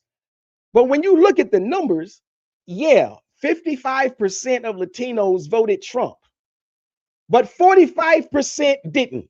45% voted the same way that 92% of black women and 85% of black men voted. So how you defeat the other folk is you collaborate with the ones that are on your side. Hold on, brother. And when I say this, I recognize you're older than me, so you're an elder. But like, please let's have some let's let's be critical thinkers. I'm gonna just ask you a question. Do you deny the fact that Latinos have risen to power in the U.S. by increasing their numbers in the U.S.? No, You don't deny this, right? So you agree that they have risen to power by increasing their numbers in the U.S., correct? I agree. Okay. So logically, how does it Hold on. make sense? Oh, well, go ahead. You about to make another point? No, I was just going to ask, how did they increase their numbers in the U.S.? Number one, through mass migration, and number two, through their high fertility rate. But let's stay focused. You can acknowledge that Latinos have risen in power by increasing their numbers in the U.S. How does it make sense to turn a blind eye to Black Americans literally decreasing our numbers by aborting literally millions of our babies? How does that make sense? Hold on. Hold on. I asked you that question for a reason.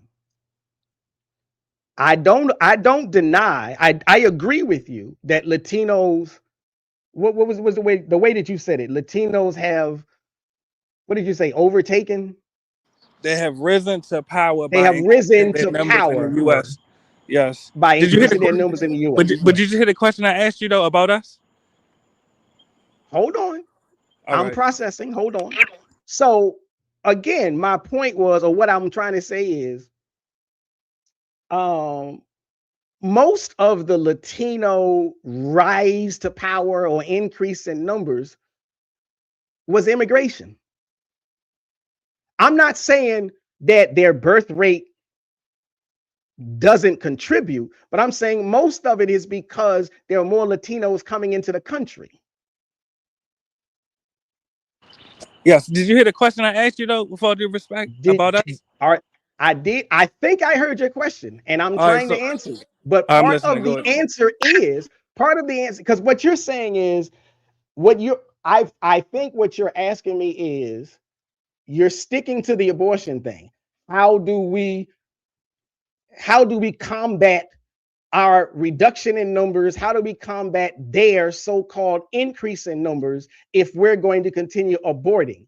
What I'm saying is, if Latinos got their statistical advantage more so from immigration, then okay, then you know how we combat that? We ensure more Black people immigrate. All right, so So I'm gonna ask come you one, something. come all. So So, come one, come all. Black Jamaicans and Caribbeans and Black so, Brazilians ne- and Black Ghanaians and so Black Nigerians and allow me to Black ask you. Tanzanians. No, I hear you. Let me ask you a logical question.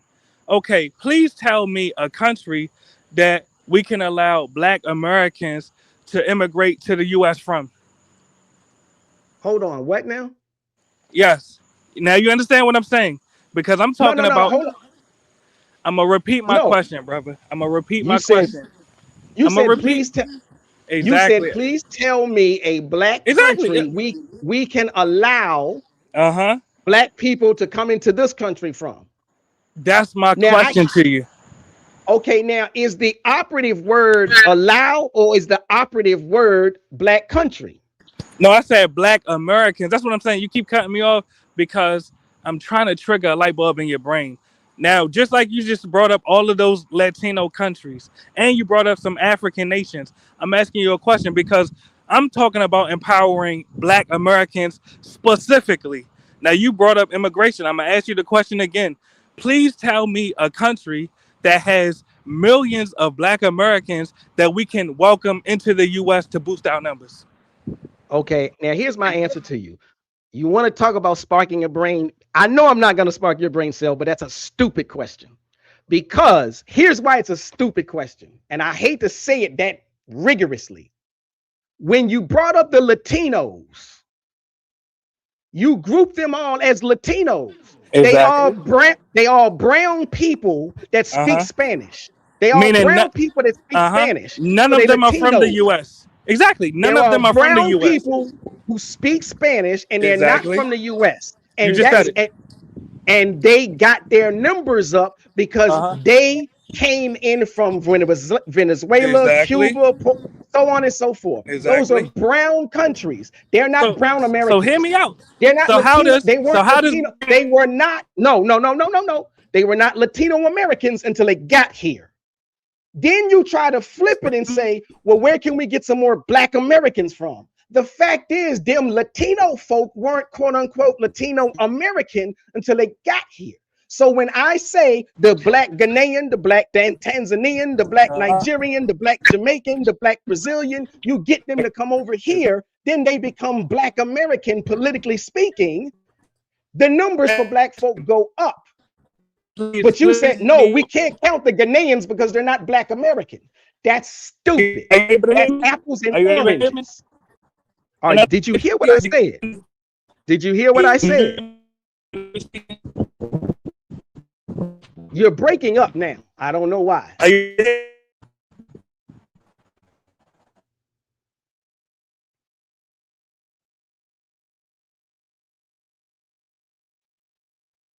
Shout out to Bob Cosmic. He says the conversation has gone left and he's going to get up out of here. He says, I'm going to read up on the Black Peoples of the World Constitution and Robert's Rules of Order. Kevin, aka Mr. K, says, ask him. Oh, he stepped out and he came back in. So hold on. Yeah, my bad. I got a phone call, but I'm gonna ask you a simple question. And hold on. I got to get to some of these comments. So hold on. Kevin, Mr. K says, ask Pan Mulatto about the impoverished working class white communities in America. Can they complain about their poverty due to institutionalized classism? So there's a question for you, Pan Mulatto, and you can unmute your mic. Yes, and because I don't have ADHD, before I address that question, I want to finish the discussion that we were just having. How does importing millions of Nigerians or people from Zimbabwe or Jamaicans, how does that increase the number of Black Americans? Please tell me. Brother, I gave you a very clear answer on that, but I already know I know you don't accept that answer. But what I'm telling you is the way in which I broke it down is the exact same way that you use the Latino community as the base of your question. Exactly. Latinos come from... Now, do you care to respond to what Mr. K said about white communities in America complaining about their poverty due to I want to address that. classes? I want to address that, but I don't want to speak past this particular issue for the listeners, if you don't mind. Now, the term Latino, as you know, that doesn't only refer to Latin Americans in the U.S. That is a term that is applied to people from multiple different nations in Latin America. You cannot equate that to the term Black American. Black American, exactly. You say I got you in the chokehold right now. You say I got you in the chokehold right now. I'm glad you think so. All right, so allow me to make my statement and let the listeners decide. Can we do that? Go. Yes, the term Black American is an ethnic specific term that only refers to descendants of U.S. chattel slaves. So in other words, Latinos, yes, when they welcome in more Latinos from different Latin American nations, that increases the number of Latinos in the U.S. But when you suggest to bring in Nigerians and Jamaicans and Ethiopians, etc., that does not increase the number of Black Americans in the U.S. So that's why I asked a very simple question. How will Black Americans increase their numbers and their power in the U.S. while Black Americans such as yourself are turning a blind eye to abortion, which has taken the lives of over 20 million Black Americans? That was my question, respectfully. Okay, now respectfully, you're playing with terminology. Now, here's what I mean by that. I understand that you are making a distinction amongst Black people. I understand that you see Black American different from a Black so-called Jamaican, a Black so-called Ghanaian who lives in America, either by citizenship because they came here with a green card and waited 7 years and got citizenship, or because their mother and father came here in a particular year and they were born here. You're making a distinction that I am not. We won't agree on this point. So I'm saying my point is, if the Latinos have bigger numbers, and we agree that they have bigger numbers, and we agree that their bigger numbers come from at least two causes. One cause migration, immigration coming into the country, and cause number two, birth rate. What you're saying, you're counting them, you're counting all Latinos, no matter where they came from. They get counted in the voting block when it's time to go to the polls. And what I'm saying is the only way to combat that, because your question was, how do we combat it? Your only way to combat that is hopefully Black people. I'm not saying Black Americans. I'm saying Black people. The same way you say Latinos, and they may come from Venezuela or Colombia or wherever else. Black people, and they may come from they may come from Brazil, they may come from Jamaica or anywhere else. When they come into this country, if they come into this country and they vote alongside the African American population who is descended from the plantation system, then our numbers rise the same way the Latinos do. But you don't want to accept that because you want to say, but they're different from us, and they didn't. No, well, you don't have to straw man my position. What I'm I can doing. tell you my position. You don't have to straw man my position. And I'm glad that you admitted that your solution does not empower Black Americans, it empowers Black immigrants. So we can move forward, actually. To the question that the brother asked me about the poor whites. I can't read the screen. Are you able to articulate the question? Yeah, let me pull it back up. Yes. Can the impoverished working class white communities in America complain about their poverty due to institutionalized classism? I mean, they can say what they want. If they're not going to do shit about it, then, I mean, it's just words, really. Okay, and how is that different than anything else? Well, that's my point. The actions that I was suggesting for the Africans is to stay in Africa and actually act on protecting Africa instead of running away and crying and just saying words about how they don't want Africa to be neo-colonized. And just so it's no dead air, this is one thing I've noticed about the Pan-Africanists, and I say this with all due respect. The Pan-Africanist is willing to sacrifice the masses of Black Americans to empower Black Caribbeans and Black Africans. Even in this particular dialogue that me and you just had, you admit that your solution will not empower Black Americans. It No, will I do not. empower. Well, how will it? Well, back to the same discussion then. How does importing millions of Jamaicans and Nigerians and Somalians, how does this empower Black Americans? What I said was, if we're all voting for the same candidate, how are we not empowered? If all of the Black Jamaicans that come over here vote for Kamala Harris and all of the Black Americans voted for Kamala Harris, we're voting for the same candidate. So whatever we get because we voted for the same person. Well, let me respond to that. And this is The a very only logical... way you could All right, show go and ahead. demonstrate, that we don't get like the same kind of empowerment is if all Black Americans were voting for Jasmine Crockett and all Black Jamaicans voted for, some other candidate that had Black Jamaican lineage or what have you. I'm gonna ask you another logical question. All right, especially since the Black American fertility rate is below replacement level, and Black Americans are aborting millions of Black American babies. I'm gonna ask you a simple question: does importing more Nigerians, more Kenyans, more Zimbabweans, etc., does this lead to more Black American communities or more Black immigrant communities? It depends. First and foremost, I don't agree with you. I'm never going to agree with you that the two communities are so hardcore separate that that question is a good faith question. But at the same time, there is so much overlap. There are Black Americans married to Black Ghanaians. There are Black Americans married to Black Jamaicans, and so on and so forth. So again, I see it as all coming together. And do you realize we don't have to speculate about the answer to the question I just asked you? Just look at Miami. Just look at New York. Just look at Boston. Are you aware that Miami, New York City, and Boston literally have zero majority Black American communities? They have majority Caribbean communities and majority African communities, but these three cities, they have literally zero majority Black American communities. So I have to ask you again, as a Pan-Africanist, how many I more would Black? Allow me to answer the question. It'll be so brief. Allow me to ask you, how many more majority Black American communities are you willing to forfeit to Caribbeans and Africans?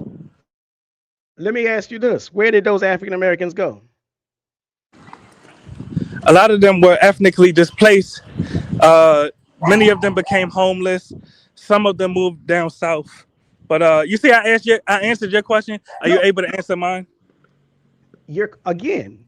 Uh huh. You're saying that you're saying you think you have a question, but Yeah, you you know I don't. got you in the chokehold. I'm asking, No, you don't how have a many more? question. You're saying Uh huh. Go ahead. if I'm asking you, you're saying that they got displaced, they got moved out, and you're saying they're homeless. No, I'm saying the communities You that. don't literally you literally trying to stand on so many African Americans got homeless No, I'll tell you what I'm from this standing on. displacement. You don't have to If you say that mischaracterize. they moved. You say Let me you say also this. said they moved. So You I'm don't have saying to. Uh huh. if they moved out of one community, because you brought up Miami, and then you Exactly. said they moved down south. Now, how much more south do you have to get from Miami? And just so I'm clear, you don't have to mischaracterize what I'm saying. I'm live. The listeners can hear me. I'm asking You a literally very. okay. You go first. I go second. Uh huh. I heard you say Miami as the example community that they got pushed You also out heard me of. And say New York and Boston. I You heard me asked you, say New no, York I and didn't. Boston Okay, too. listen, bro, listen. I Uh didn't huh. hear you say New York. If you said it, that's I fine. said I New just York didn't and hear it. Boston. I said I New York did and not hear Boston. you, All right, so I'll bruh. ask the question again. It's all right. I'm not trying to argue with you, brother. I'm just asking a simple question, brother. Because what I'm standing on is communities where Black Americans used to be the majority. Many of Hmm. them are now majority immigrant communities. So I'll ask the question again. Just as Miami, just as New York City, just as Boston literally have zero majority Black American communities, even though they have now majority Caribbean communities and majority African communities. My question to you as a Pan-Africanist is, how many more majority Black American communities are you willing to forfeit to Black immigrants?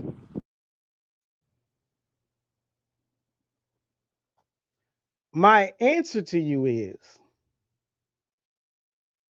if Black Americans left New York and what you say, Boston, and that's why I asked you where did they go? If they left New York, so I don't know, if they left Harlem and then they moved to North Carolina, and so now they're in Raleigh.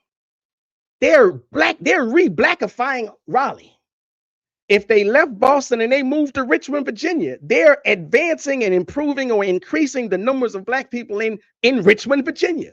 So they can go from one city to another city. That's why I asked you, where did they go? You act as though if there is this mass move out of a northern city, you act as though they are no longer in the country or on the planet. If they Well, move to another city and are just living in another city, then okay. So you gave up Harlem and you well, regained Richmond. You gave up. with all due respect, brother, and your response shows me that you're not listening. I said this earlier in the conversation, respectfully. I said this multiple times earlier in the same conversation. Nationally, throughout the entirety of the U.S., the total number of majority Black American cities, towns, congressional districts, and census tracts is decreasing. So back to the focal point that I'm So asking you, where are the Black people going then? Make me understand it, but because that's my maybe point. okay. I'm trying to answer I your just don't question. understand it. Yeah, well, the part that you're not understanding is that the census tracts that used to be majority Black American are now being flooded by other ethnicities, mainly immigrants. So they are no longer majority Black American cities, towns, congressional districts, and census tracts. So back to the initial question I asked you, brother, and it's a simple question: It's How not a many? simple question. How many? Because look, if I ask a Jamaican this, if I say, "Hey, Jamaican, how many cities in Jamaica do you want to be majority Black American?" He'll say, "Nigga, none. What the fuck? So I'm gonna ask you, brother, how many more of your cities in the U.S., how many majority Black American cities are you willing to forfeit to Black immigrants, brother? Simple question. It's not a simple question. It is a loaded question. It is a trick question. I do not agree that the majority Black cities are now majority immigrant and not Black American. I I just just named 3 of them. vertically disagree with you. I just You named 3. named, you can't prove it just because you But named it, brother, first you off. can look it up yourself Second of all, live. Would you, are I you? will look it up. I will look Yeah. it up later and maybe I'll do a But, whole new can program I on ask you this. this, brother? Can I ask you this? But here's what I'm saying more All right, go ahead. importantly. Here's what I'm saying more importantly. Because you still keep missing my point.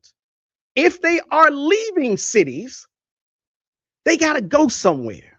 Is that I responded to that, brother? And when they get to those other cities, they populate those other cities. Now you're trying to say, but they don't They're have the moving numbers in those others. And you're saying they don't have the numbers in those other exactly. cities. And this is why I'm saying you Exactly. got to show and prove that to me first. So, I'm not going to take your let's do it word that live. they moved to other cities I know, and brother. don't have the numbers. You're making it Let's take seem the so fluff they're out. just so they're moving to Hold on, Utah. brother. Is what you're basically saying. Can we take the fluff out of the conversation? I'm gonna just ask you: are you able to just pull up Chat GPT right now and just type in the Chat GPT to name cities and communities that used to be majority Black American that are now majority Black immigrant? Really, you could just type it in right now. Just type in cities that used to be. Here's what I typed in. If Black Americans got pushed out of northern cities, and those cities are now majority Black immigrant, where did the Black Americans go? They went to cities that are not majority Black American. And ChatGPT said most cities are not majority Black immigrants. Exactly. Most cities I never claimed they were. Exactly. And you just I never claimed that they were. Listening. Yes, you did.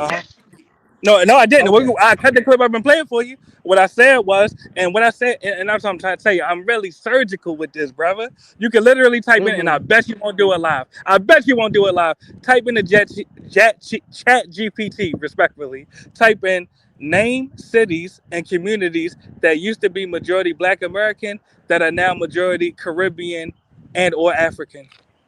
You can type it in live, brother. I'm gonna type it in live. Hold on. Yes, name sir. Cities that used to be majority cities and communities that used to be majority Black American that are now majority Caribbean and or African.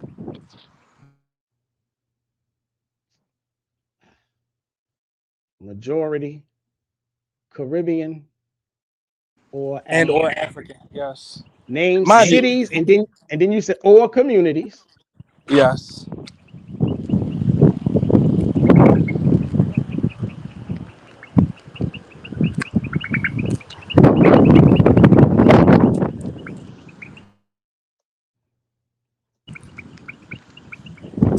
And it's not even counting the cities that Latino cities.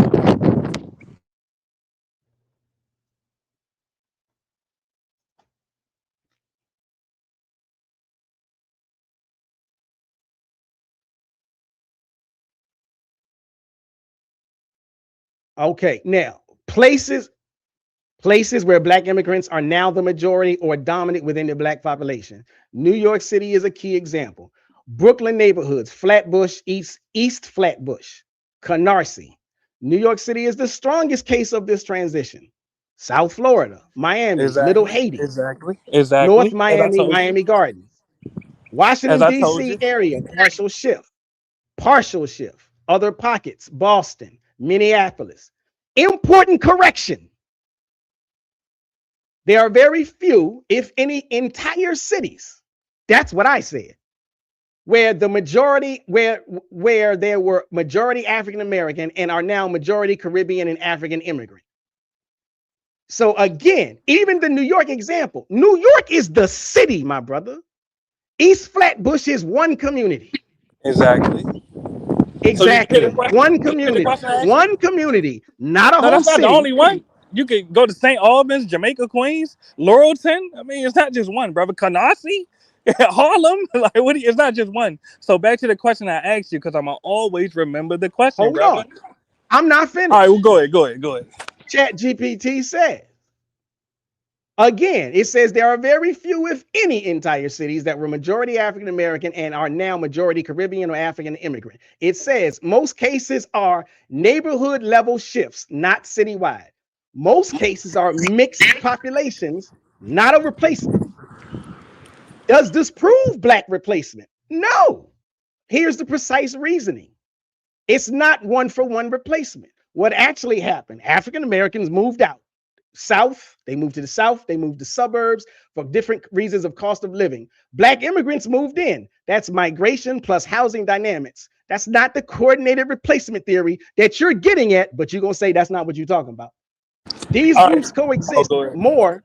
These groups coexist more than one replacing the other. Even in New York City, African Americans are still a large share. Caribbean African populations layer on top, not erase. Scale matters. These shifts are localized. Nationally, African Americans are still 40 million strong, concentrated heavily in the South. So when Black people move to the South, that just gives more numbers to the South. Different drivers. African American movement is domestic migration. There's a new great migration going on. Caribbean African migration is immigration policy and global movement. Those are independent forces, not one coordinated system. Now, it keeps going on and on, but go ahead with your next talking point. Watch how brief my response is, because even them cities in the South are not majority Black American. Even Atlanta is no longer majority Black American. So back to my initial question, now that you just proved my point, I articulated multiple times. The question is, how many more of your cities, your communities that are majority Black American, how many more of them are you willing to forfeit to Black immigrants? I think it's hilarious that you keep saying you proving my point. When all right, but are you able to answer the question, brother? Bruh, I'm not going to keep belaboring the point when I already told you your point was A, ridiculous, and B, unprovable. You asked me to pull it up on ChatGPT. ChatGPT disagrees with you, and then you say, I told you I was right. You're a actually fool. ChatGPT. You're not gonna Luke Skywalker me. You're not gonna get hold on. Me. Oh, just so I'm clear. ChatGPT. And even the chat room is disagreeing with you. The chat said it's a silly question. All right, and watch said, even you said that it proved my point. ChatGPT wins again. This is everybody in the chat. Well, let me respond. Actually, I don't need the chat for help because I'm cooking you on your own panel. The question is, because ChatGPT literally said the same things I told you before you typed the question in. Checkmate. So I'm asking a simple question. Not a checkmate. Yeah, it is actually. Because ChatGPT said those cities, ChatGPT said those cities are not majority immigrant populated. That was your question. Your statement was the Black American. Your statement was the African American has lost the population in those cities. ChatGPT says no, they have not. Actually, that's not what ChatGPT said. Actually, that is exactly what ChatGPT said. I'll cut the clip up and play it for you. It's all right. But back to the I'm sure point. You will. Yeah, I'm gonna cut the clip up and play it for you. It's all good. The clip up, but that doesn't prove anything. Right, I said it live. Everybody knows. All right, and back to the focal point, brother. You say I'm not struggling with this because I know I cooked you. But the point is this, with all due respect, and this is the problem with Pan-Africans. With all due respect, you're cook fish in fish grease, brother. I go ahead, make your point. I go next because I'm not triggered. Because you know you're wrong, so you're triggered. So go ahead. You couldn't cook fish in fish grease. Kevin, right, Mr. K says this dude just wants to hear himself talk. And this is the American guy says, wow, Pan Mulatto is delusional. All right. And do I have the floor? Just let me know. Do I have the floor? Mr. K says he's so full of ish in his knowledge of Pan-Africanism and Pan-Africanists. All right. Is it safe to say anything? Can I go? Not if you're gonna belabor the same. Not if you're gonna belabor the same point. No, I'm moving forward. Exactly I'm actually moving forward. I know it hurt. It's all right, but I'm moving forward. The point is this: with all due respect, really, what you have said on this panel is indicative of why the younger generations have abandoned Pan-Africanism, because Black Americans that are Pan-African, they lack the simple instinct of self-preservation. You're willing to let all of your communities become majority Nigerian, Jamaican, African, brother, Caribbean. You have proved 0 communities have been lost to the stupid replacement theory of yours. You just named them. You have proved. You just named them. You just named them. ChatGPT said no You just cities have named been them. overrun by immigrants. You just named the. You just named the communities. ChatGPT said New York City is not overly populated by black immigrants as opposed to black Oh, Americans. when did I say that? ChatGPT said you don't gotta mischaracterize what I said. South. Look, bro, look. I'm not gonna keep yelling. Yeah, you cannot mischaracterize me. But yeah, you can't mischaracterize what I said. Bro, no, I said lying. I said the black You're American. Lying. I said the black American community. All right, well, let me go next. You go first. You're lying. I know it hurt. You beat up on your own panel. Mr. K I beat you up on your own panel. He's a wannabe black-faced minstrel U.S. No, I'm a mulatto. I'm a mulatto. Respectfully, I'm a mulatto. I know black, but what I said was, and it's in the clip. I'm gonna cut it up for you tomorrow. It's all good. I know you're gonna cut it up. I know you're gonna cut it up. But just because you cut it up, don't make it true. Well, look, I don't even need to repeat it. That's why you're triggered, because you know I cooked you. But the point is this: Pan-Africans lack a sense of self-preservation, really, because you won't mind. You would not mind if all Black American community. Whatever ideology it is that you espouse, you now you're using that mute button. Goddamn. All right, well, just let me know when I could go. Goddamn. Whatever ideology you espouse, you lack common sense. But I'm gonna let you go. I appreciate that, and I bet you'll cut me off. But the point is this: Black Americans that are Pan-Africanists have a lack of self-preservation. They would not care if every majority Black American community became majority Caribbean and majority African, and Black Americans had zero majority Black American communities throughout the entirety of the U.S. The Pan-African wouldn't care if the entirety of the U.S. looked like Miami, where they don't have any more majority Black American communities, or New York, where they don't have any more majority Black American communities, or Boston. Even Compton is no longer majority Black American right now due to mass immigration, and this Pan-Africanist on the panel says that we need to bring more immigrants in. Really, he's foolish. He's an old fool. He's an old school fool. Are you finished? I'm listening, King. Go ahead, King. Okay, now again, the original question was, how do Black Americans increase the Black vote if Latinos increased the Latino vote through immigration? So the answer is, if the Latinos increased the Latino vote with immigration, then Black people should increase the vote with immigration. Period. End of story. The only reason to talk about immigration is in juxtaposition to that framing. And I'll repeat. That's good. Bro. Go ahead and cut. That's good. Yeah. Go ahead and cut up the video any way you want to. I'm done with your stupidity. Like I said, ChatGPT proved that you were wrong. There are no cities that are completely what was it? There are no cities where the Black American population has been over dominated or over popularized or whatever it was the word that he said. There are small communities like East Flatbush where the shift has happened. That's East Flatbush. That's not New York, the city. That ain't even the borough of Brooklyn. That's East Flatbush. Little Haiti, one community inside of Miami. Pockets of DC, pockets of Boston, a pocket in Minneapolis. That's not a city. So there's been no cities that have been overrun by Black immigrants, as this idiot wants to say. But anyhow, let's see. American Dream Guy. Black Americans move out of those Black communities willfully.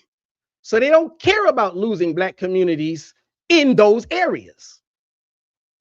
And as I said, if you move from Boston and you move down south, you're just increasing the numbers of Black people down south. I agree with Kevin, Mr. K. Thank God he's gone. This dude trolls live streams, and I've heard him smear Africa and Africans just same way like Tariq. I swear I know his voice. I swear that was a dummy account that he uses for another channel, but I could be wrong about that. Either way, it is what it is. But ladies and gentlemen, y'all know we've been going on for like 4 hours. As I said, the brother, what's the other brother name? The brother Kaleem Shabazz disappeared on me. So, well, he wasn't like, I don't know, something was going on with his communication because he wasn't able to speak that often when I called on him or whatever. So we good with that. We good with that. The idea was kind of like a freestyle tonight, FBA versus Pan-Africanism, one goal versus separate goals. I would clearly say that FBA has a separate goal, and their goal is divide and conquer. Their goal is self-hate, colored up to look cool. I do believe that Pan-Africanism has the better goals. I salute everybody that supported President John Dramani Mahama and his declaration or his proclamation that got approved at the UN. Probably gonna come back tomorrow to go live specifically about that. So again, with all of that being said, unless somebody else wants to hit the link or somebody else wants to drop something, I'm gonna get ready to get up out of here. I appreciate everybody for paying attention and listening. Like, share, and subscribe, hit the notification bell, and you will catch all of the other links. And I will see y'all tomorrow. Peace. Shabazz, break it down with the proper perspective. So much controversy and a lot of deception. You don't know who's coming through with the light and reflection, and whose mouth is mumbling, trick knowledge deceptive. Shabazz, break it down with the proper perspective. So